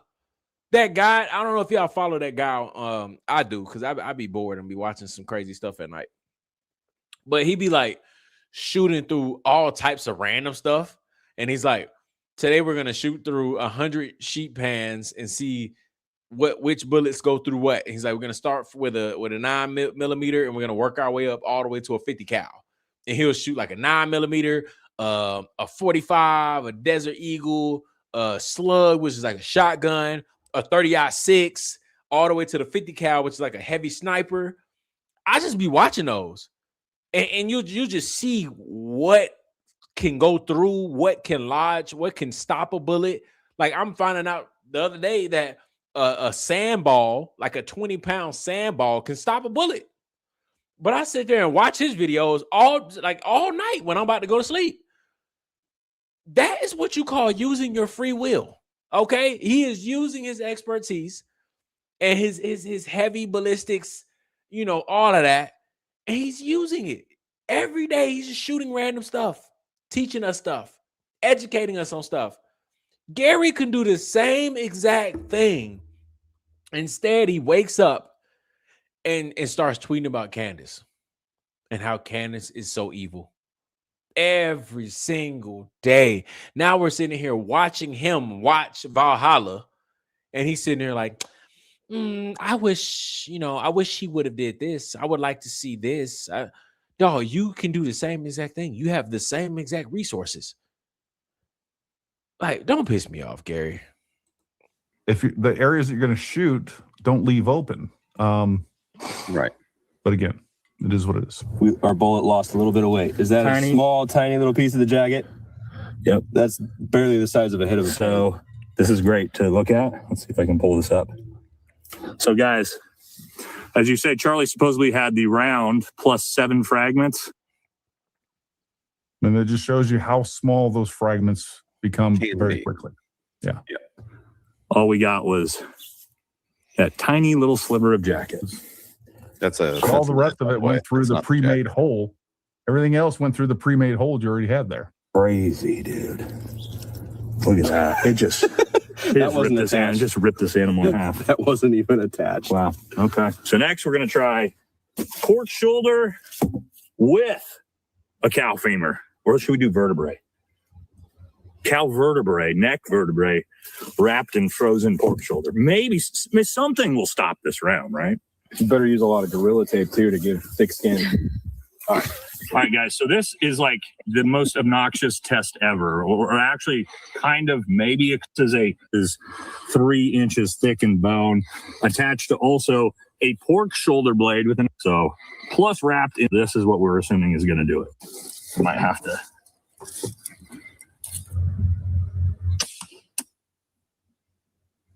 We did this was what we thought maybe would be the thing that might stop this round, right? We did a brand new massive cow neck vertebrae. Come on, Gary. Don't forget to use your voice now. Vertebrae wrapped in a sheep shoulder blade. Well, So you can see. Bro, that's a fact. Somebody said they sit here learning. Look at them. Both of them sitting here learning just like us. I've never seen any of this stuff before, right? I have every right to sit here in awe. Just like, oh my gosh, I cannot believe a 30-06 can do something like this. I have every right to do so. Probably most of us have every right to do so. But look at Gary and Mr. Nate down here. They're just in awe. They can't believe it. They have not. They don't know what to say. They're at a loss of words. Through everything. So let's see the results here. Oh my God. Come on, Gary. Make it make sense, Gary. Gary, make it make sense, please. Why didn't it stop inside of all of that muscle? A cow neck. What do you say? Like a shoulder and then something else behind it. Come on, Gary. So here's the exit wound, as you can see. And we shot it actually from the front of the pork shoulder, but as you can see it, I mean, look at this hole, shattered the bone, massive exit wound. Here's the, as you can see here, guys, here's our entrance wound, right? Great shot. Thank you. Look at that. That's about as perfect shot as you get. Straight through the front of it. And you guys can see look how much meat this is, guys. Look at me. Look at my torso here. This is all bone. Massive animal bone, brand new, not brittle. Butchered today. Straight through everything. Massive explosive. I mean, look at this. Look at that, guys. Straight through.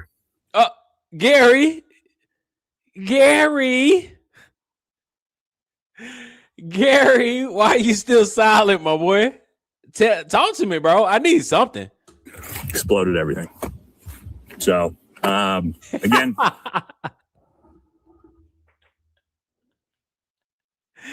Gary ain't got nothing to say, bro. I wish I could zoom in on YouTube videos to see Gary's face. Gary ain't got nothing to say. Gary. This is we could possibly get, right? And this is just obnoxious. Nate, too. Look, Nate just shaking his head. Nate, I ain't heard you say nothing either, bro. Come on, big dog. So there you go, guys. There you go, guys. The exact shot. Yeah. Oh, that's your argument?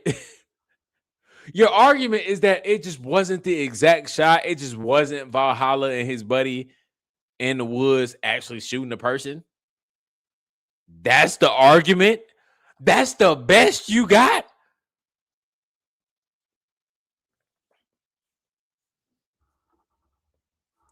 Surely he has something better to say than that. No difference. And listen, there's a term in like metallurgy. You know, you can have two things can happen to metal. You can have, high temperature induced weakness, and then you can have low temperature induced embrittlement. Somebody's like, here's this fresh, not brittle bone, but we froze it. Now it's brittle. So I get it. Look, and he's saying that it's unlikely that a 30-06 would stop in a human neck. And I agree with that. We've said that it's unlikely, but he has not defeated the concept that it's possible with his singular test or two tests. And the best. So you get out there and do 1,000. Do 1,000 and show us that it's possible. Anything is possible, right? Anything is possible. That's just an out to avoid like really, getting down to like the nitty-gritty of things. Anything is possible.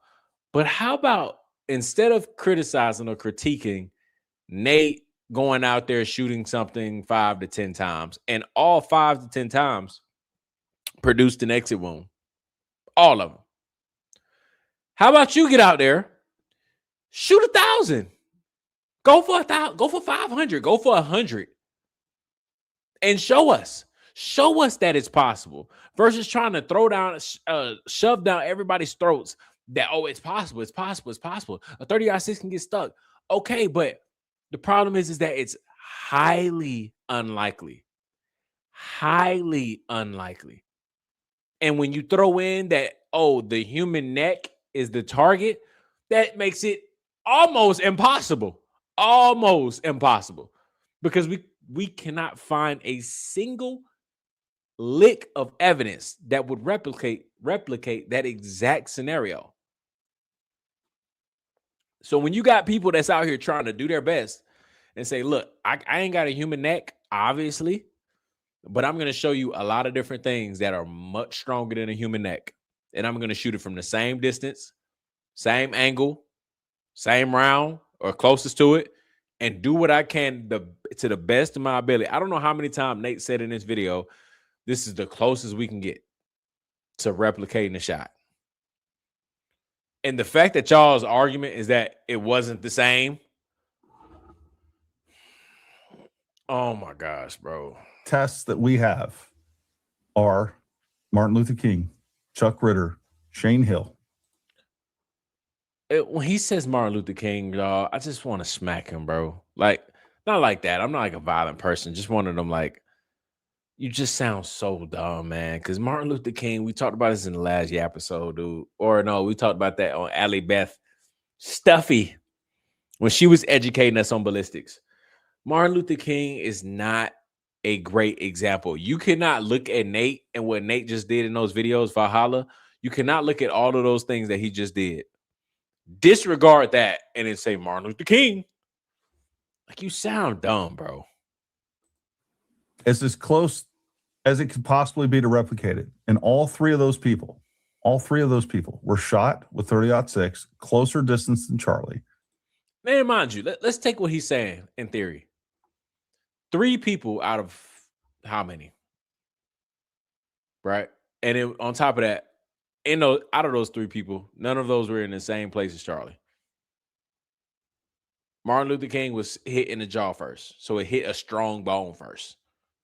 And then it came out the neck, like out under here, and then back into his body and lodged into his shoulder. So technically it did have an exit wound. And then it re-entered. So like, these are your Green Berets. This is your Green Beret right here. This is somebody that is supposed to be high military. We're supposed to have respect for this individual for serving in our country. And I just don't, bro. I just don't. Yeah. All of them shot in the spine, and all of them did not have an exit wound. I don't know what else you need. And impossible. Yeah. And to your same argument, Gary, those 3 are not the same as Charlie. That's the same argument that you're saying with, like, all right, bro. Impossibility is defeated right there. Yeah, it is. 100%. And then let's just say we don't even have those examples. It's a 1 in a billion shot. When you have the preponderance of the evidence that we have, we know that we have the evidence of him on the roof. Now, if we didn't have those, so it's a 1 in a billion shot, and he's about to sit here and explain to us why this one time makes the most sense. Hear what the freak he's saying right now. It's a 1 in a billion shot, and he's about to explain to us how the one time should make the most perfect sense ever. Examples. The evidence, when you have the preponderance of the evidence that we have, it's a 1 in a billion shot. When you have the preponderance of the evidence that we have, we know that we have the evidence of him on the roof. Now, if we didn't have those examples, or we had no other examples, which I can pull up dozens and dozens in pathology reports and military studies, if we didn't have those examples, I'd probably still be on the side of like, hey, look, we need more information. But I also know when it comes to ballistics, nothing's impossible. Nothing's impossible. Yeah, I've seen bullets stop in like magazines. Yeah. You know what I mean? Like I've seen like magazines stop rifle rounds. It's wild. But yeah, I mean, I think that's a ridiculous test. Nothing was debunked by that except to say that the 30-06 is an energetic round, and it is. Right. But there's zero science happened in that video. Yeah. That's not scientific. And like, one of the things we brought up, I think, on our previous podcast. I'm good, bro. Like, they just gonna sit here and just continue to yap their gums, not talking about nothing, not getting out in the field and showing us something. But he just said that it was 1 in 1 billion. Tyler Robinson's shot was 1 in 1 billion. But yet he doesn't want us to question the one time. He's trying to tell us that the one time makes perfect sense. even if you threw in his 3 examples, 4 in 1 billion, if you add all of them together, 4 in 1 billion.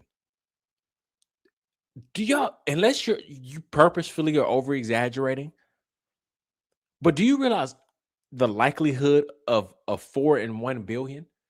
Even with those 4, you still couldn't make those 4 make sense.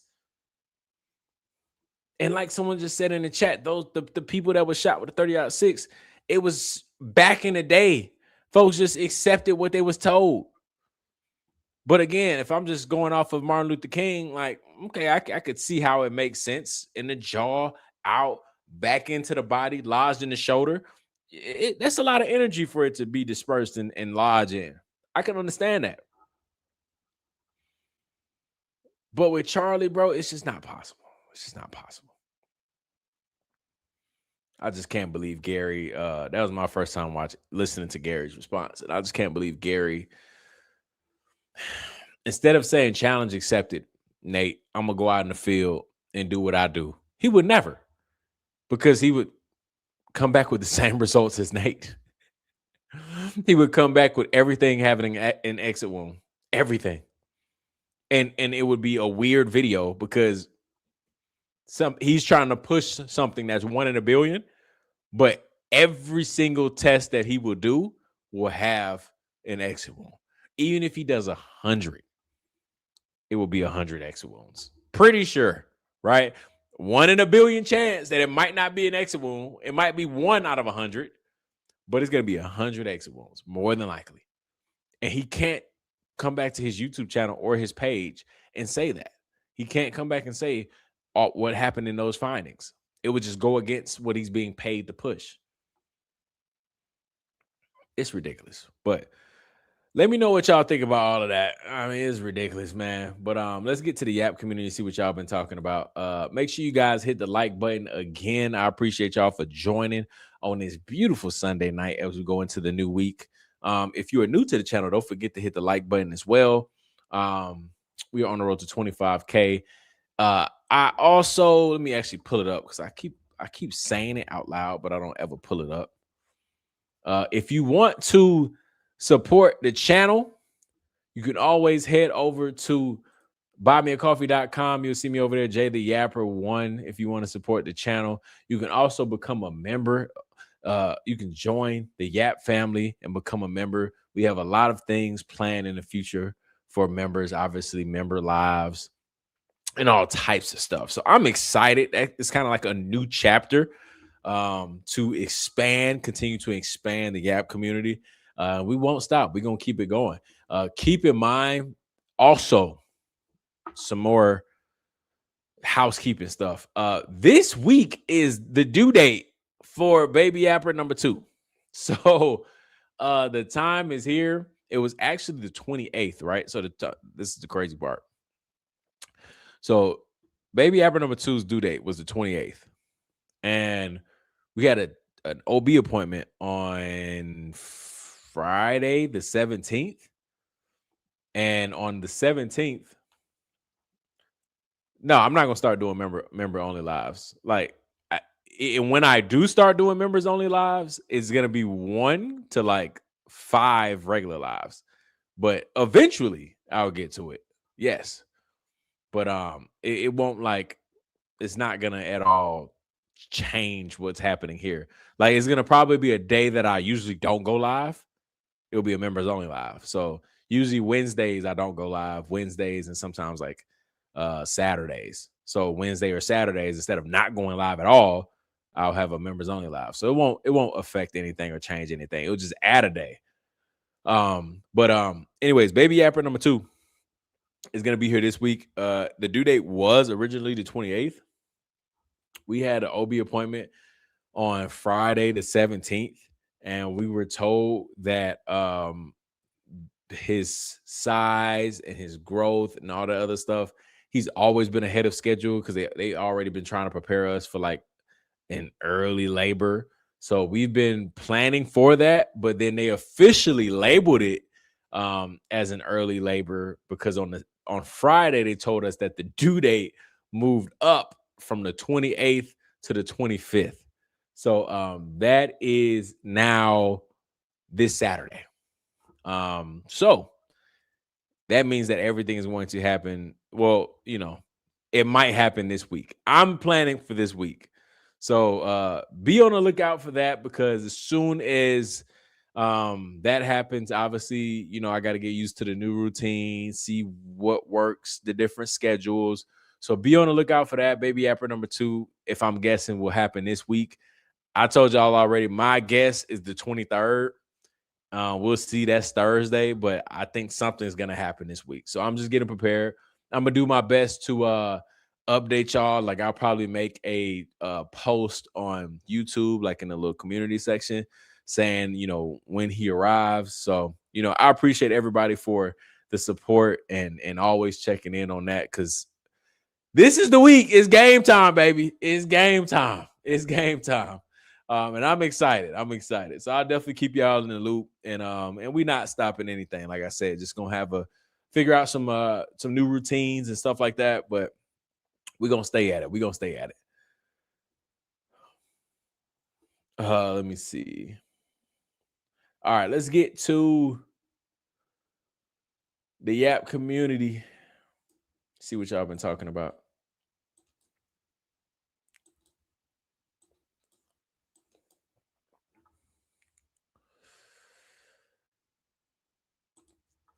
Jay, I loved your Allie Beth Stuffy video.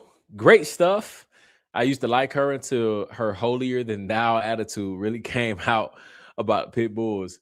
Yeah, TPUSA has done that to like all of their, you know, affiliates. Everybody that's affiliated with them, they are now like these just, you know, if you don't defend the widow, that's against God, and God's gonna do something to you. And it's crazy, bro. Like, they all have for sure changed for the worst and done some weird stuff lately. So Allie Beth, I can't say I used to like her. I didn't really know her like that. She inserted herself into my For You page. But since she's been on my For You page, I definitely do not like her at all. Cannot stand anybody that tries to weaponize like religion and all that.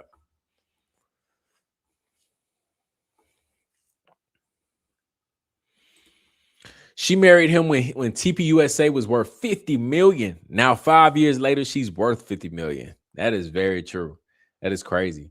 You know, I saw that on, I think Mitchell said that on one of the podcasts he was on. He said Erica came in for a job interview and now she's the CEO. That's crazy. That is crazy.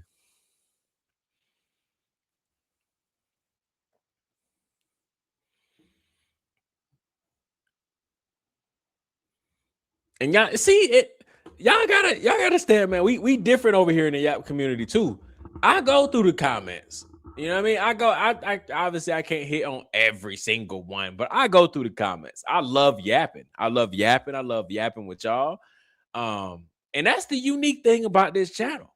I know a lot of channels that just be like, I'm only commenting and talking to super chats. And I'm like, I don't know. I don't operate that way. You know what I mean? I've never changed. I've never switched up. I've had platforms for years. You know what I mean? So I've never switched up. I've always been myself. I've always enjoyed genuinely just talking to everybody. That's just something that I've always enjoyed to do. So I've never been somebody. And for the people that's been with me since day one, I've been the same. I've always done this.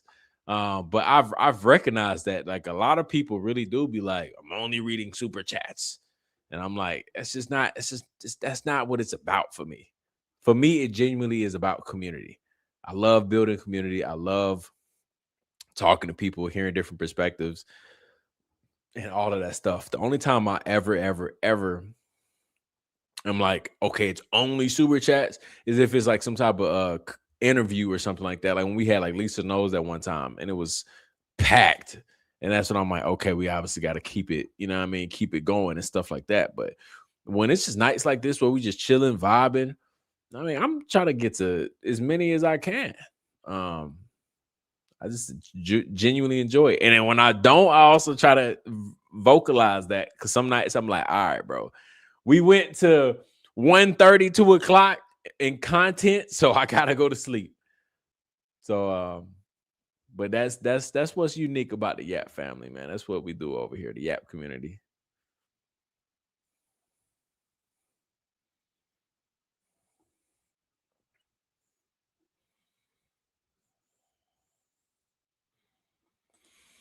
I'll never be married, unfortunately, although I've always wanted to. I'm almost 46, so I'm out of luck. Oh, you don't know that, Golden Cat. You don't know that. I've seen so many different stories. I've heard so many different stories as well. You don't know that. It's never too late at all. You never know what God has in store for you. You can come across somebody that is in a similar boat where they're like, man, I thought I wouldn't find a person. And next thing you know, boom. So you never know. But if you also are happy where you are right now at this very moment, that's great too. So it's also nothing wrong with that. I don't really look at either one in any type of light. I think that if people one of my best friends is a bachelor. He doesn't have a girlfriend, doesn't at all, none of that. And I tell him all the time, I'm like, man, it can be a beautiful thing, bro. Like, obviously, when you look at other people that have families and all this other stuff, you can get wrapped up into it. But sometimes it's truly nothing wrong with that, bro. Like, or I'm talking to him sometimes. Like, sometimes it could be a beautiful thing. If you are genuinely happy, that's great. That's beautiful.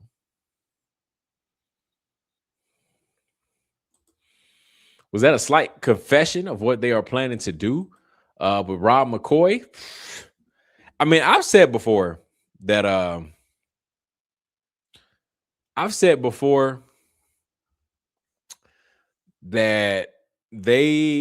Erica is only known, her only identity is the widow and the victim. So when they're not winning that war, like trying to get everybody to feel bad for her, they typically do things to regain control of the victim narrative. So I don't know how far they'll take it because nobody really is buying that victim narrative anymore. So I don't know how far they'll take it. I hope not too far. But I think they would do some crazy things to regain control of that victim narrative.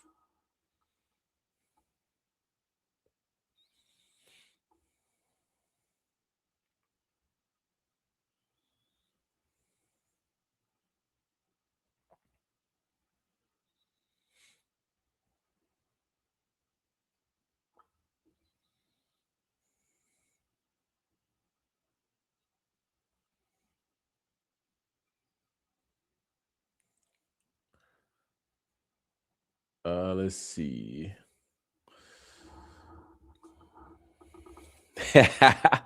They pulled a Kardashian wedding and tax write-off. Yeah, it's crazy, bro. It's crazy that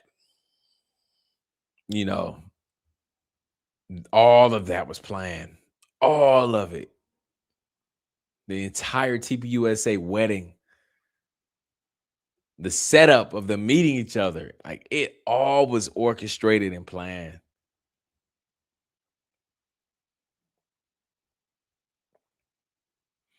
From all over Utah. Yeah, I want to know what family she has in Utah. Yeah, she said all over Utah. I'm curious too.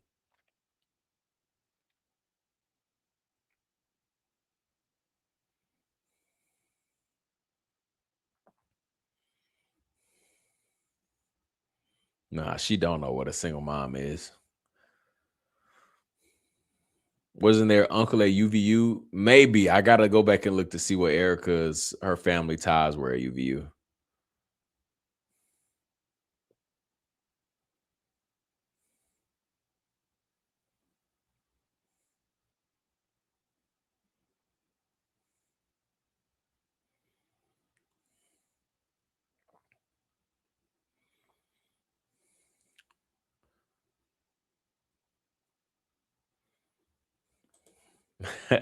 Actually, now that I think about it, in order to write it off as a business meeting, they would have to actually conduct business.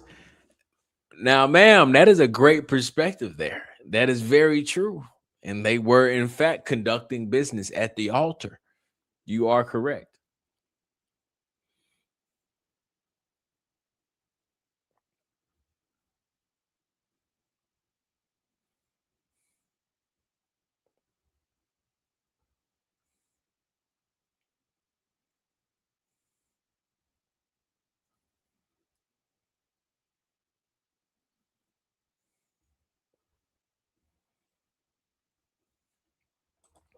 It's weird to have these people at the wedding, but also have to meet with the employees one-on-one to get to know them when you become CEO. That's a fact. Imagine one of them being like, bro, I was at your wedding, bro. Like, what do you mean? What is my name and where I'm from? And you want to get to know me? I was at your wedding. You don't remember me? Like, that is great. Now I know their turnover for the employee lifespan is very quick. I think their employee turnover is like, their retention is terrible. And I think there's only like a 1 to 2 year lifespan, employee lifespan. So I'm sure there's probably no normal employees that went to their wedding. But just imagine like the employees that were around during that time. It's like, bro, I was at your wedding, Erica. Okay. I know you. I don't know how you don't know me. That's kind of weird because you invited me to your wedding.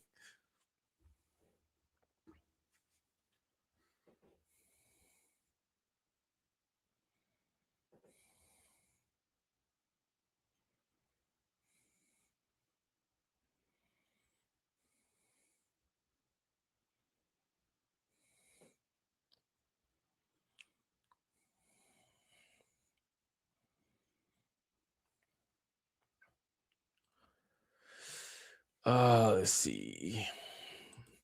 Tyler did the door knocking campaign. Yeah. And that's what George Zinn is claiming to have worked for. Very interesting. Again, things that Turning Point USA has not came out and addressed. Like, yeah, you should probably have addressed. Maybe you didn't want to be attached to it, but you should probably address that George Zinn used to work for you.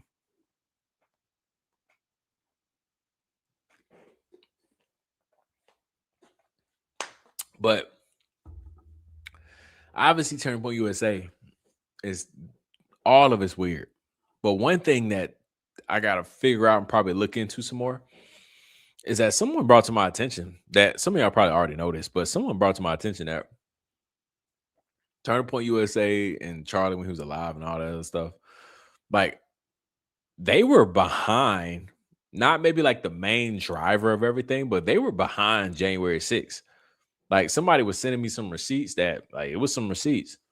And I didn't know, again, this could be public information, but they were saying like Turning Point bought like a whole bunch of the buses that sent those rioters up to the Capitol Hill on January 6th and all of that. And then someone was like, that's why they think Charlie said, and he did say that. He said if Kamala was going to be elected, he was going to be facing federal charges and potential prison time. And so I'm putting 2 and 2 together. And I'm like, that's tough because that's a huge issue if Turning Point USA was behind, January 6th. And then now when you look at it, most of those people are pardoned and all types of stuff. So very strange behavior.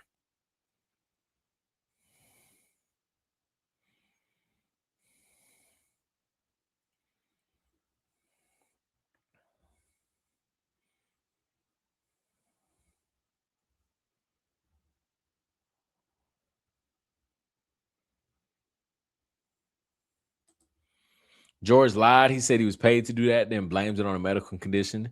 He was told to say that. I agree. I agree with you.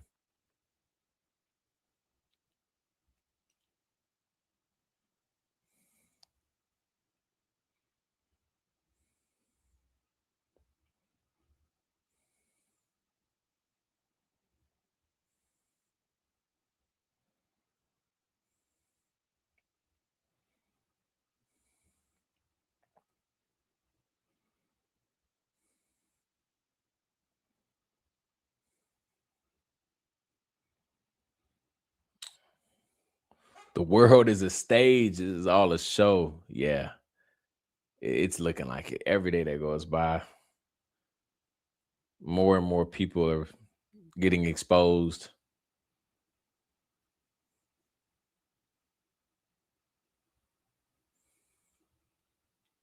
Bro, I just said this too earlier.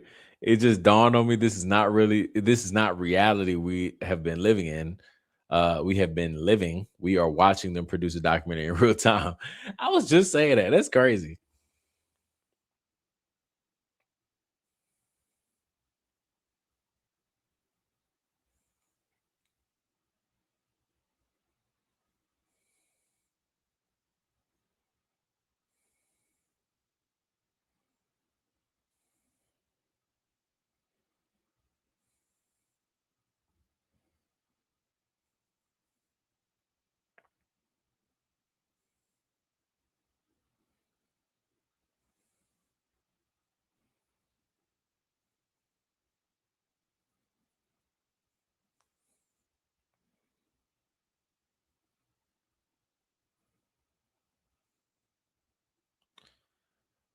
Let's see.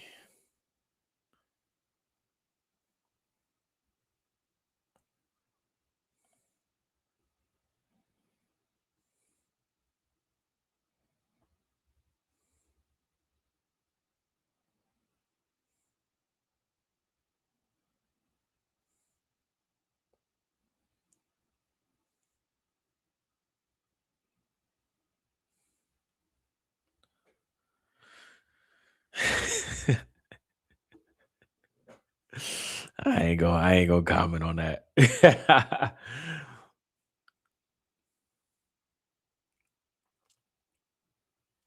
It is crazy though, ain't it? It is crazy. Y'all ain't gotta worry about me though. Y'all ain't gotta worry about me. I don't, you know what I mean? I stay solid. Y'all ain't gotta worry about me.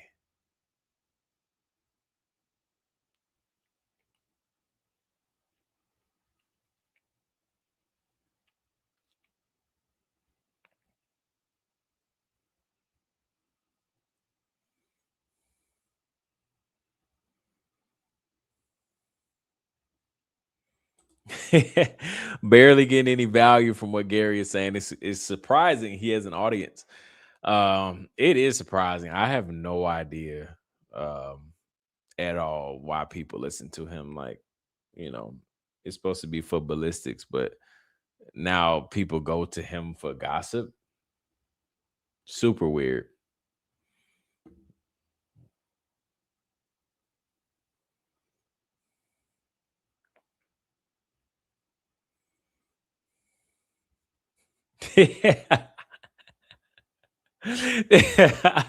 That's a fact. That is so true.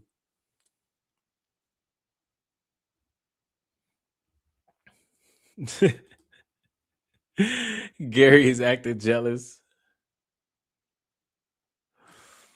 Instead of telling us instead of telling us what would have been better, why not go do it yourself, G? That's a fact, man. I don't know. Gary is, man, that Fed money he got, he is living good.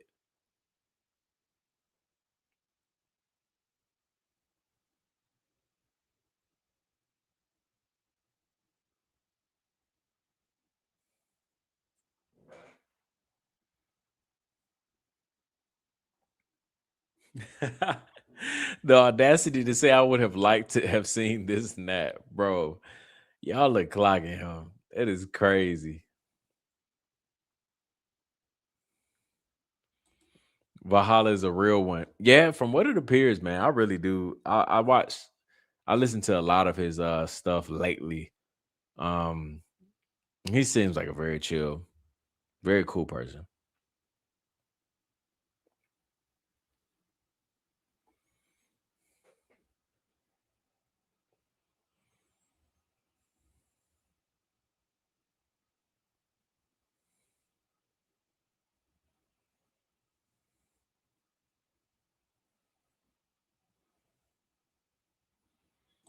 Yeah. So their point is, unless we can recreate Charlie's actual neck, then it can't be proven. That's exactly their point. It's ridiculous.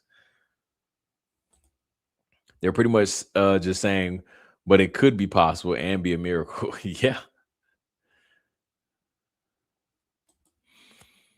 Valhalla is overemphasizing the human body, showing what the impact would do to thick animal bone, thick animal skin, frozen meat, etc., revealing real-world implications on the narrative pushed about CK. Perfectly worded. Gary needs to hear it, though.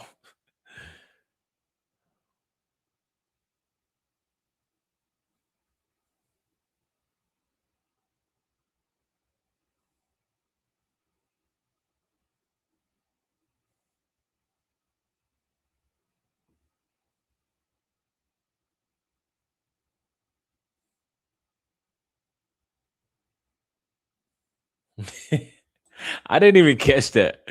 It's like he said a 30-6 will stop a human neck. Actually, it should have been a human neck will stop. I didn't even peep that. That's funny. Gary's ex account is literally anti-Candace. Every post every 30 minutes. That's all he talk about.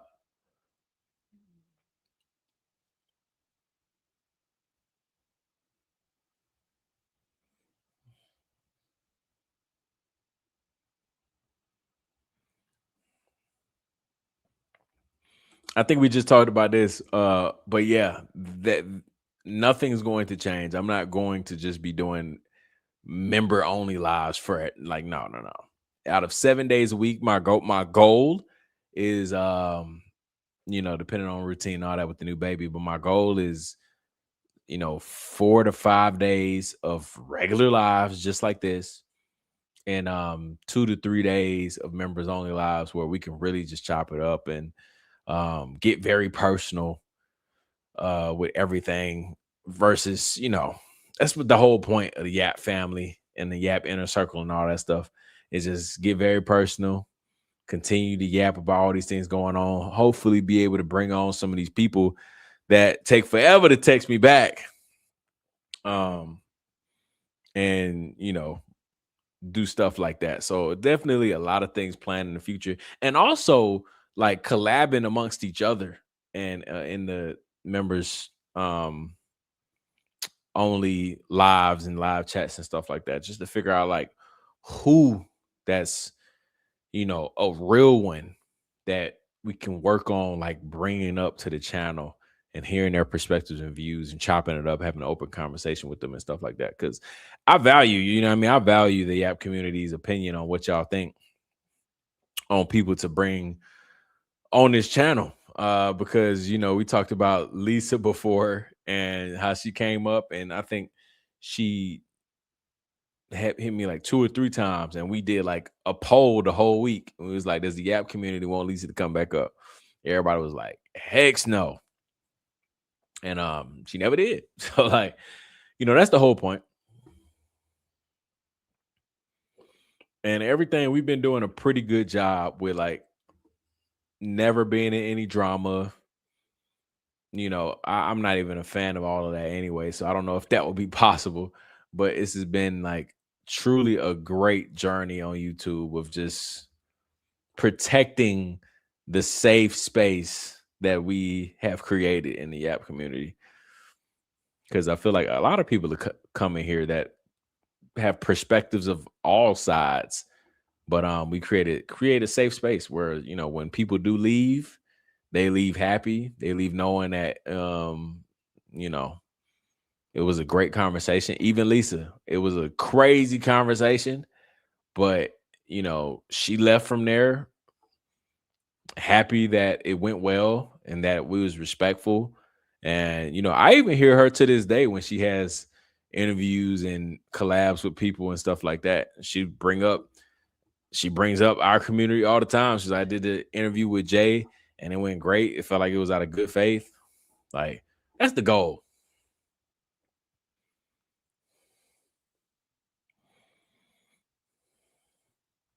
Even though I was running out of patience and it was ridiculous.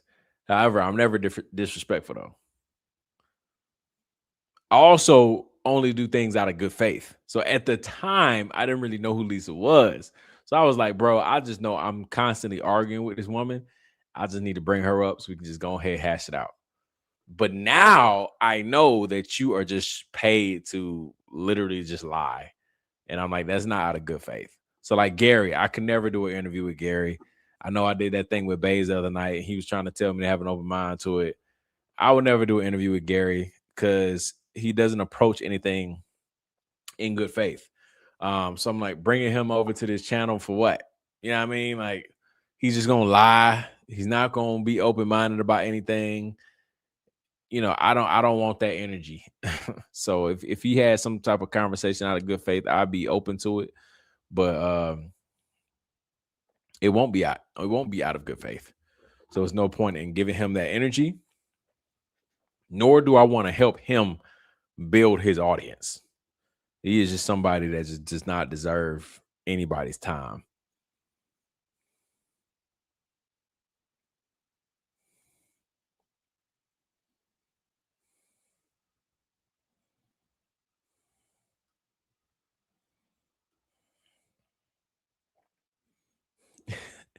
You don't have to pay anything. Please do not feel obligated to do any of that stuff. Please. I have 3 other platforms. I appreciate you for saying that I'm your favorite creator. 3 other platforms that you just can go to and watch whatever content you want. You know, so like, please do not feel obligated to nothing. That is just simply, if anybody feels generous to support the channel, is there. If not, that's perfectly fine. It's no big deal at all.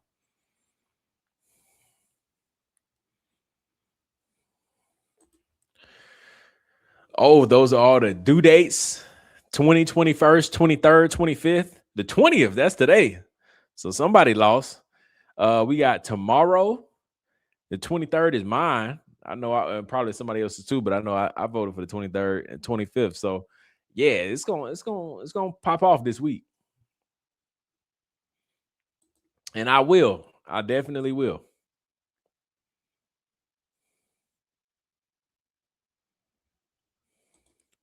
I remember the Amazon ride along videos back in the day around COVID. Oh man, you was around then. Yeah. That a lot of people do not remember those days. I only left up one video. Only left up one video on this channel from those COVID days of the Amazon ride along and day in the life. So I appreciate you for being around this long. That is a very long time. It's been a long time. That's 6 years. So I appreciate you for being a part of that first journey and you probably seen the whole channel do a rebrand. We went from doing a whole bunch of Amazon day in the lives. That's why the channel originally blew up from there during COVID, and then you know, had to shut it down, career changes, and then but I never deleted the account, and we just relaunched it right back in January 2026, and here we are. So I appreciate you.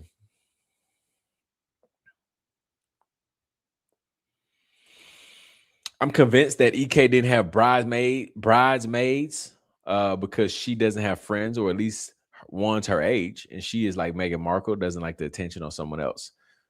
I agree with that actually. And then also, like, when you think of who she flew to Utah with, it's always just with Stacey Sheridan. She doesn't really have any girlfriends.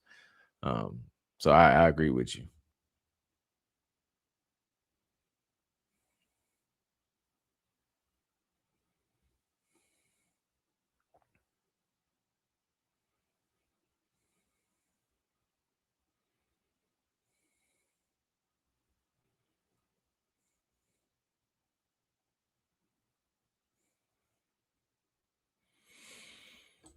Where did Charlie's Angels go? She said she thinks she knows who Shapiro met. Man,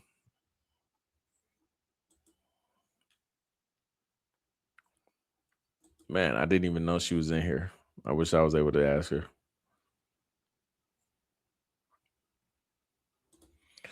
I bet my bank account, Ben Shapiro, was meeting with Graham Allen in LA. We're going to see. We're going to find out really soon. I think Candace said she already knows. So we will see tomorrow. What's a member? Do you have to pay? Yeah, it's a membership on the YouTube channel. You'll see it when you go to the community on the profile. It'll say memberships, and it'll say like the Yap family and the Yap inner circle. Yeah, it is a membership. And like I said, you have different perks as well. But again, no pressure at all. If you don't want to do that, you don't have to do that. It's fine.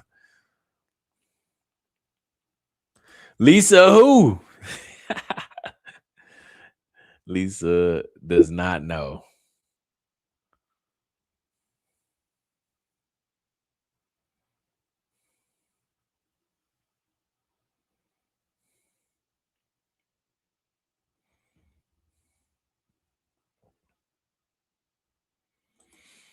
Stay humble, Jay. That's why we love the Yap community. I thank you so much. And I definitely will continue to just keep doing what we do on this side. Always will, never will change, never will sell out.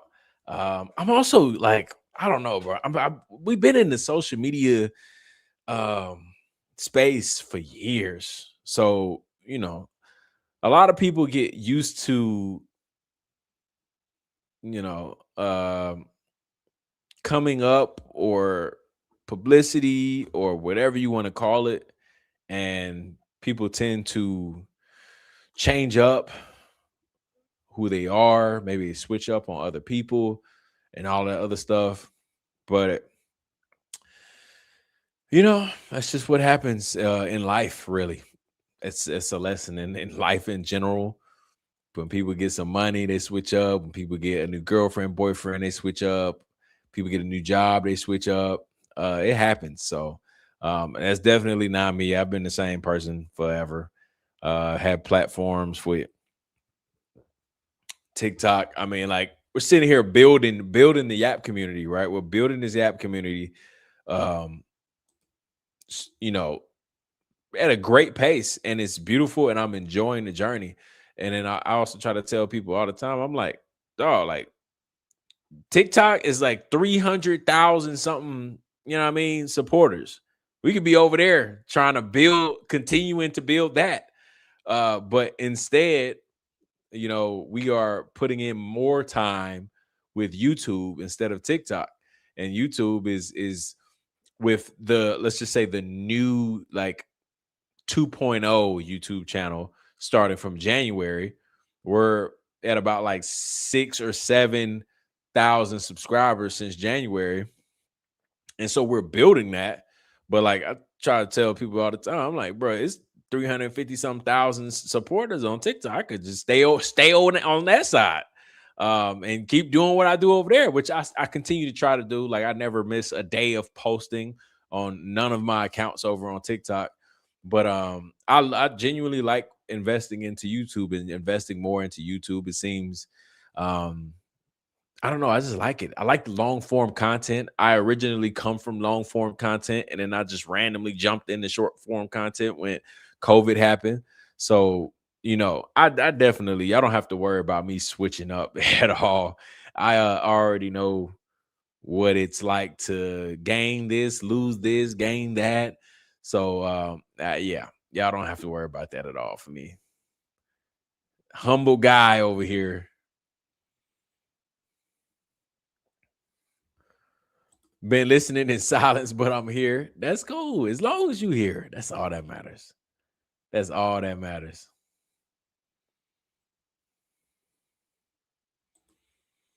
You need an exit song or something. I'll work on it. If you genuinely want to hear that, I could work on it. I can get my son back in the studio, back in the office. He could come up with something for me. You got the intro down pat.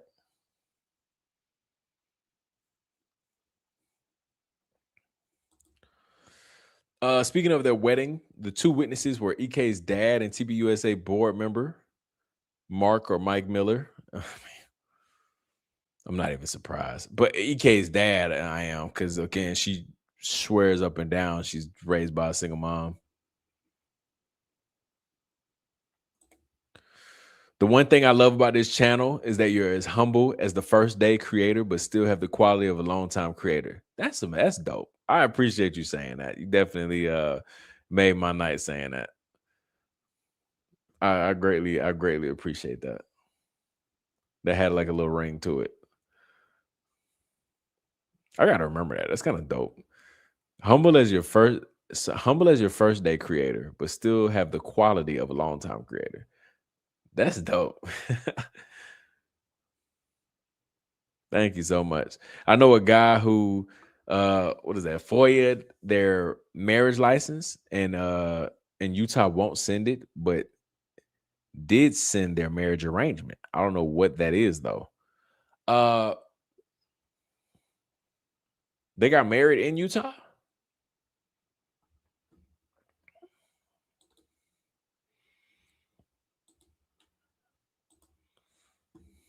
That'd be interesting.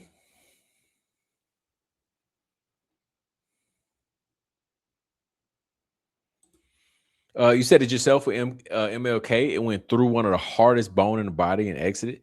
You can stop right there. It doesn't matter that it re-entered the chest and lodged. You're 100% right. 100% right. Hit the hardest bone on his on his face and still went through. Too cute the intro. Yeah, I gotta keep that for a while. Maybe for like, I might, I don't know. Maybe like quarterly I'll change something, or yearly, or half a year. Just try to like spice things up every now and then, change it up. There's nothing wrong with something new. Sending love from South Africa. I appreciate you from listening all the way over there. Thank you so much. South Africa, we got that. Boom. We got 2 in South Africa. Yeah, I think it's Arizona, but I mean, I'll double check. I don't mind checking. But I think they got married in Arizona, but we'll see.